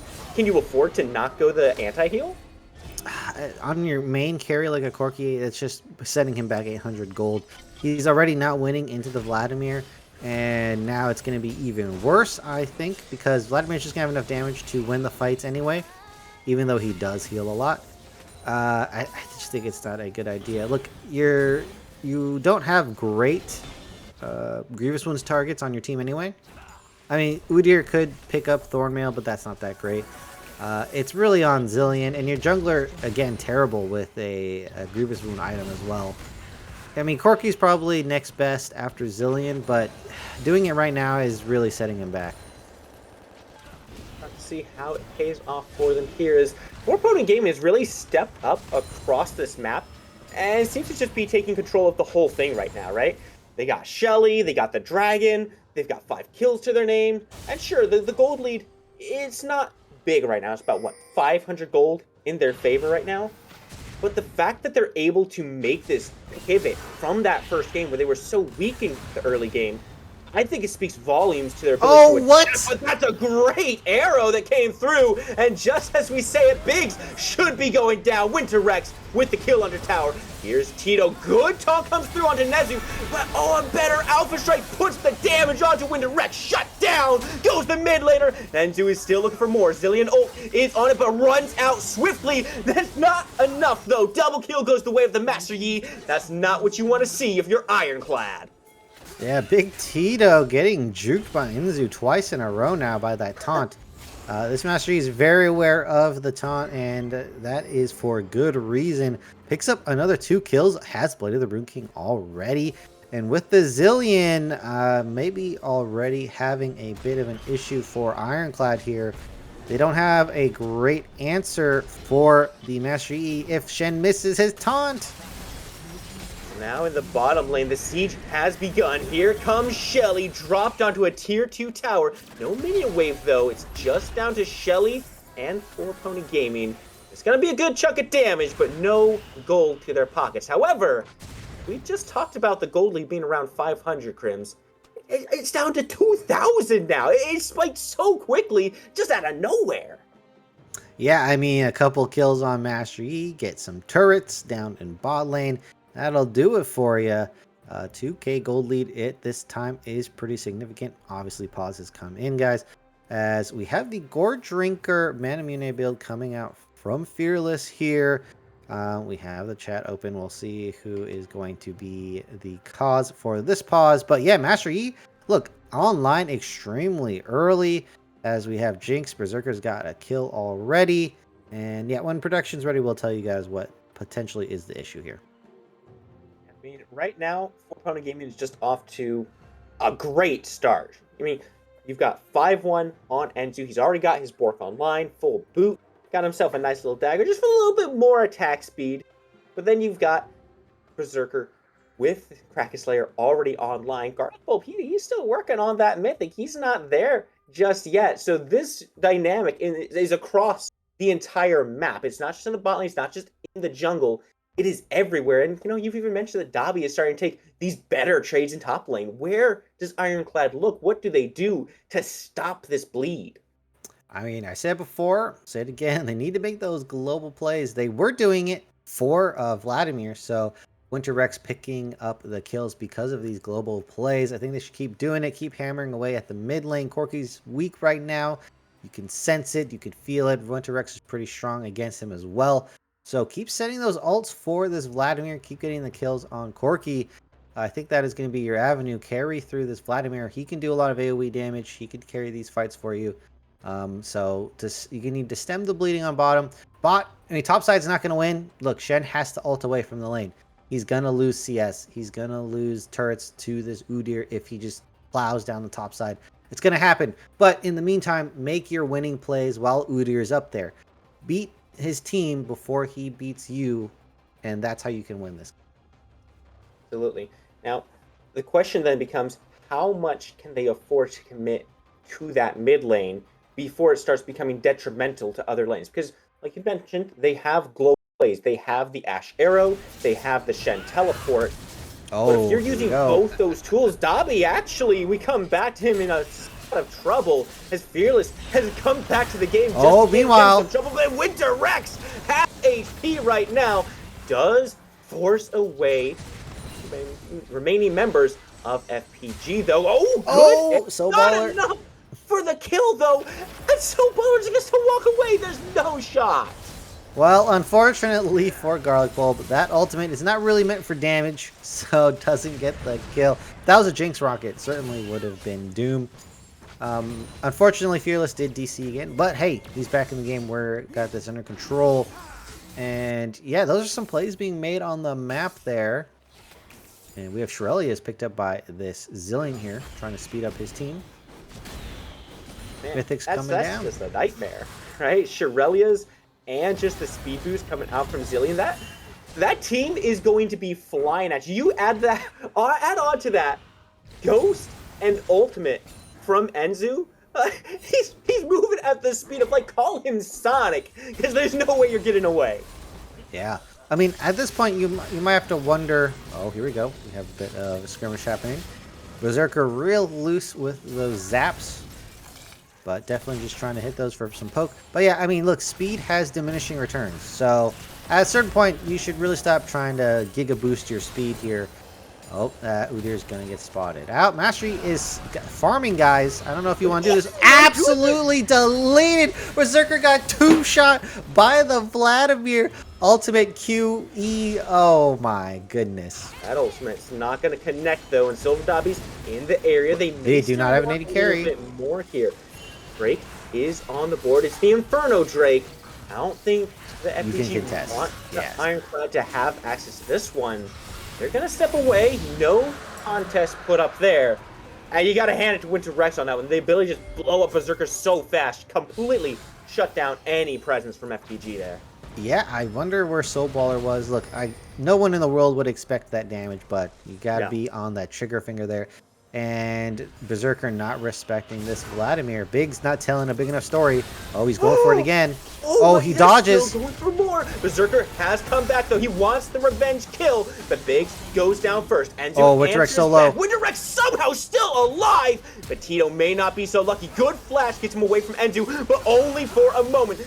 Time bombs come through. Alpha Strike immune some damage, but Baller dangerously low. Great self ultimate though gets him back alive. Fearless not looking so good. Dobby goes down, and Dobby, he wants Winter Rex, but the blood comes through. He's gonna himself away, slipping on through those cracks. It's a good fight, but you gotta feel like FPG takes a better end. Yeah, FPG does take a better end there. And I have to say, look, if Winter Rex is not there, don't make a play anymore. That's a new rule for Ironclad. If Winter Rex is not in the play, don't make a play there. Good. Ultimate comes out, but I don't think there's enough damage there to really capitalize on that. More of a defensive ult from Garlic Bolt than anything, but I can capture. Oh. What is this? Biggs, he's not having it. He is done with this aggression, and he is taking out Zakorn. He wants some payback. Put Winter him Rex on the backside. board. Fearless also here as well, but Winter Rex makes the play, takes one down, and you have to keep your eyes on this Vladimir. He's just coming out of everywhere. It looks like Biggs may be able to walk away from this one, but the dashes are good from Fearless. Looking for the blast cone. Can he find it? Yes, That's sir. it. Yeah, Goredrinker doesn't come out there as well. That is a lot of action in this mid game here. 20 minutes in, teams are revving up, and Winter Rex is trying to solo carry this game. He's trying. Right now, he's doing a pretty good job so far. He's just earned his team a tier 1 tower in that mid lane. But still, you take a look at the board. The deficit is still not looking good for Ironclad. It is starting to grow in favor of FPG as this game goes on. And you talked about how they need to use their ultimates, their global tools to try to stem this tide. It just doesn't seem to be happening yet. Well, they are using Winter Rex with Big Tito pretty well. As you can see, he's going for these dives, he's getting the kills, and he's getting out because of the Shen ultimate with the aggressive ults coming out. I like that. Pair that up with Garlic Bulb's ultimate, and I'm guaranteeing you these kills are going to look real clean from their side here. But Winter Rex may get shut down here. And they really want this Vladimir, but he still has the available. Shen ultimate comes through, big shield, down into the puddle he goes. Tito locks him down, and the damage comes through. But Enzu has made the rotation as well. The shutdown is good, and he's looking for more. Alpha Strike's gonna get him the double kill. But now going in is Fearless inside the Master Yi. Well, there's not enough damage, and now there's 3 members. Fearless is no more. Berserker finds that one, and it's straight on through as FPG are the fearless ones in this fight. Double kill for the Berserker. I wonder if they go for Baron. I think they could, actually. The Baron's not that strong right now. He's got Ginsu's Blade, surely. Oh no, Berserker might be too low. You might have fudged it a little bit. And yeah, they're not going to be able to do Baron anymore. Well, that's a little greedy for blue. Well, you know, that's 80 carries for you. Hey, now, what are you trying to say? I agree, you're right, but I'm still going to feign offense to it. Still, I mean, it looked so good for Ironclad, right? We saw a nice play coming out from Big Tito. He gets that double taunt. They have that big double kill. But Enzu, man, he's just unchecked in these fights right now. It's starting to feel like you have to put Tito on Enzu duty. Taunt him every time. Don't let him walk at your team. Yeah, look, when you're playing against a Fed Master E, his only weakness is CC. So that means your entire team must make sure that he does not use the Q on any of your CC, and you have to pop it on him. Perfect timing. Yeah, a little cheekiness coming out there. So BM. I'm so glad. He had no business being there. That man just threw a stun onto Zakorin and then sped away. Like that's just, he's just doing that because he can. Yeah, I mean, I think it's he doesn't know the danger that he's in. Let's just say that. All right, they have their 80 carry alive this time, and the Dragon's being secure. Oh, Winter Rex getting slowed by Soulballer. Very smart. The area. Dragon secured as Fearless comes over the wall. Winter Rex goes into the pool. Now he's vulnerable. Enzu is in the area, and this ADC duel does not go in favor of Berserker. Where Enzu is now legendary, but can he stay alive? Alpha Strike comes through, and he does get the revive from Soulballer. I thought it would time out, but he's now on the chase. Triple kill for the Master Yi. Even if he doesn't have an ADC, he will become the ADC quadra kill, baby. Well, I predicted pentakills. No, I predicted pentakills, but Quadra is gonna have to be close enough for us. Look, Berserker's having a hard time surviving into Winter Rex. I think that's understandable. But man, is Enzu picking it up from there. 13-1. Absolute monster right now in this game. Has got the Sunfire Cape. He's also going to be harder to kill. On top of being able to do massive amounts of damage. Can he solo Baron at this point? I think it's possible. I mean, I would love to see him try it. I would like him to provide us with that answer. But Crims, like, there seems to be a He's conundrum 3 levels here up on Fearless, for by the way. Ironclad, right? Yeah. There's 2 hyper carries. There's the Jinx, and there's the Master Yi. Enzu and Berserker are 2 targets that you have to kill. How do you choose? How do you get through these fights by targeting one hyper carry and allowing the other one to just walk at you? Well, you definitely have to just kill Enzu. So if you see Berserker, you can do damage, but don't pop everything on Berserker.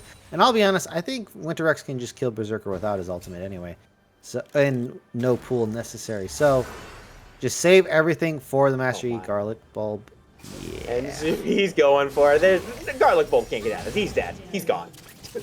There we go. And that's going to put a lot of pressure. Master Yi on the side lane here. And they are 1 member down. And Master Yi ain't no slouch at turrets either. Big's kind of low, though. This is a potential play. Big is feeling a little bit low, but I mean, there's just so much safety for them right now because they have the Zilean available. He's got the ultimate. Oh, there you and go. That's a big engage coming out, but the Zilean ultimate is here. Up and down. Enzu's not here this time. Shield comes through. Tito. Oh, the charm! Big taunt comes in from Seraphine Zakorin, looking to turn the tides here. Now, Dobby is turning the tides himself, but Berserker's the one who finds the first kill. Huge shield comes through. Berserker now on the run, trying to get away from Ironclad. Actually, he does it. Berserker is still alive somehow as the Ash Arrow goes wide. Fearless looking to cut off the retreat, though. Nowhere to go anymore. Has the CC. Good sidestep, and Dobby is here in the area. Berserker survives the smite, and now his team is here as well. Enzu makes the rotation. Legendary, baby. Double kill. Make it a triple. Enzu's come to play, and you are all out.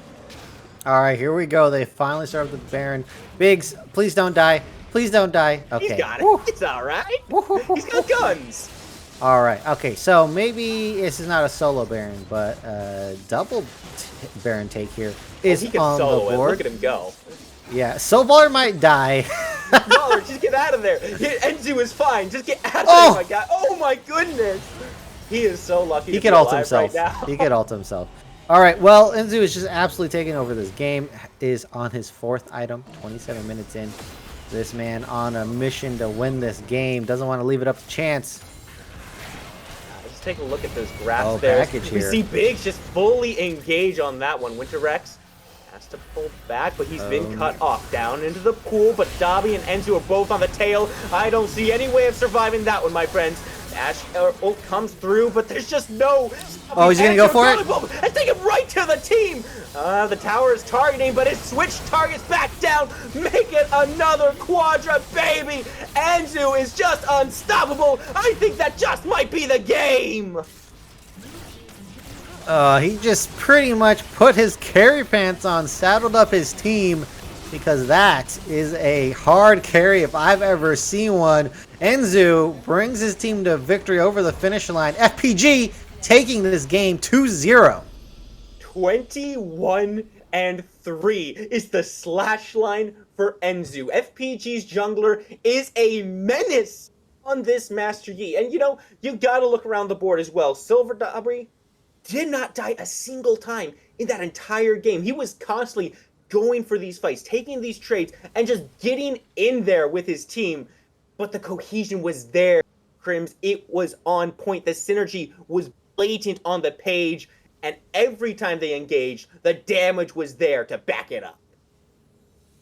Guys, we can talk about, you know, how that game went, how they played, but just watching Enzu run everybody down time and time again, it's all that game really felt like. And props to Dobby up in that top lane, playing like a rock on that Udyr. But there's only so much to say about Master Yi, right? Yeah. Look, I'm not here to flame anyone, but look, let's be honest, guys. We're looking at top lane. We're looking at this Shen. Big T Tito, I don't think he had a very good game. And there was a lot of taunts that were needed to be hit that were missed. Rip Tito's taunts in that game. But, you know, because of that, Enzu just absolutely took control of this game. It almost feels like a double-edged sword taunting a Master Yi who's that fed, right? Because what Master Yi wants to do is he wants to hit you with those auto attacks and shred you down. And yeah, you know, Shen does have that zone to avoid them. But once that's gone, or if he gets alpha striked, You're not in a good position, buddy. Yeah, that needed to be addressed in early game. So there's a few taunts that he needed to hit and then get the kills on Mastery. Look, getting kills on Mastery pre-6, 100% doable, super possible for this team. They just couldn't pull it together. And Enzu, man, this dude knows how to pick his spots. He cleaned up every fight in the game and just snowballed off of that. Yeah, he was always where he needed to be, and with that Zillion, giving him 99% speed boosts over and over again, it's easy to just run through the entire enemy team. And Winter Rex too on that Vladimir had such a nice early game, especially when he popped Jinx at that one point. That damage was absurd. Not even sure what happened there, but unfortunately, Vlad just doesn't have what it takes to combat that Fed Master Yi. As I brought up, they really have no CC to stop the man, except for that Shenton. Gotta hand it to Enzu too. His movement was pretty crazy. He was bobbing and weaving those Shentons. He had some movement in that game. For sure. But yeah, shout out to Winter Rex. He played that game pretty well. But unfortunately, just not the comp to take down those hyper carries. Yeah, the lack of CC was really evident there. Once Tito misses a taunt, that's pretty much it. Now you're relying on Ashe to just land the ultimate, and that's not the most reliable. I gotta feel like also Ironclad was just maybe stepping up a little too far at times. Like, you can see how fed Enzu is, and yet, we see Winter Rex stepping all the way up into mid lane just to get run down. Yeah, I mean, he got the kill on Corki pretty much every time, right? But then it was getting out. That was the problem. And Enzu was just always there on the sidelines to pick up the kill after Corki died. So Biggs really just giving up his life for the Enzu gold. And that just happened multiple times, repeatedly, over and over. And unfortunately, that's the way it was. And we'll wrap things up quite soon here. But first, guys, we're talking MVP that entire series. It's hard not to give it to Enzu. I feel like we're going to America's Got Talent this a little bit. But I got to give the MVP to Enzu throughout both of those games. Played honestly beautifully. Do you guys agree? Disagree? I don't know. Game 1 was more Berserker, right? So I would say Soballer. I think for game 2, it's definitely Enzu. But throughout the set, I think Soballer was just doing a very, very good job of setting up for his team, keeping his team alive, and facilitating those plays that they were making. I mean, you take a look at game number 2, and those Zillion ults were on point. We saw one that didn't really go off, and that was when Jinx got popped by Winter Rex. After that, okay, we know the damage, we know the burst. Every single time, he's there. He's got it. All right, well, I kind of let out my pick a little bit early, but game 2, I think Berserker did pretty well, as well as game 1 was the carry of his team for that one. So for me, I'm going to go with Berserker, more consistent pick, and did well in both games. And even though Enzu completely steamrolled game number 2, Berserker still made some pretty decent plays. But yeah, overall, Berserker for me. I like it. I like that we're not. I like that we are split. Get a little diversity going. And I think, ladies and gentlemen, that is going to be all from us here at Risen Esports 2. Beautiful series. Congratulations to FPG for Ponies Gaming for sweeping up that 2-0, knocking out Ironclad. There'll be a team to watch out for in the future throughout the bracket, so don't miss these games, ladies and gentlemen. Tune in every weekend and bring you some more games. We'll catch you guys next time.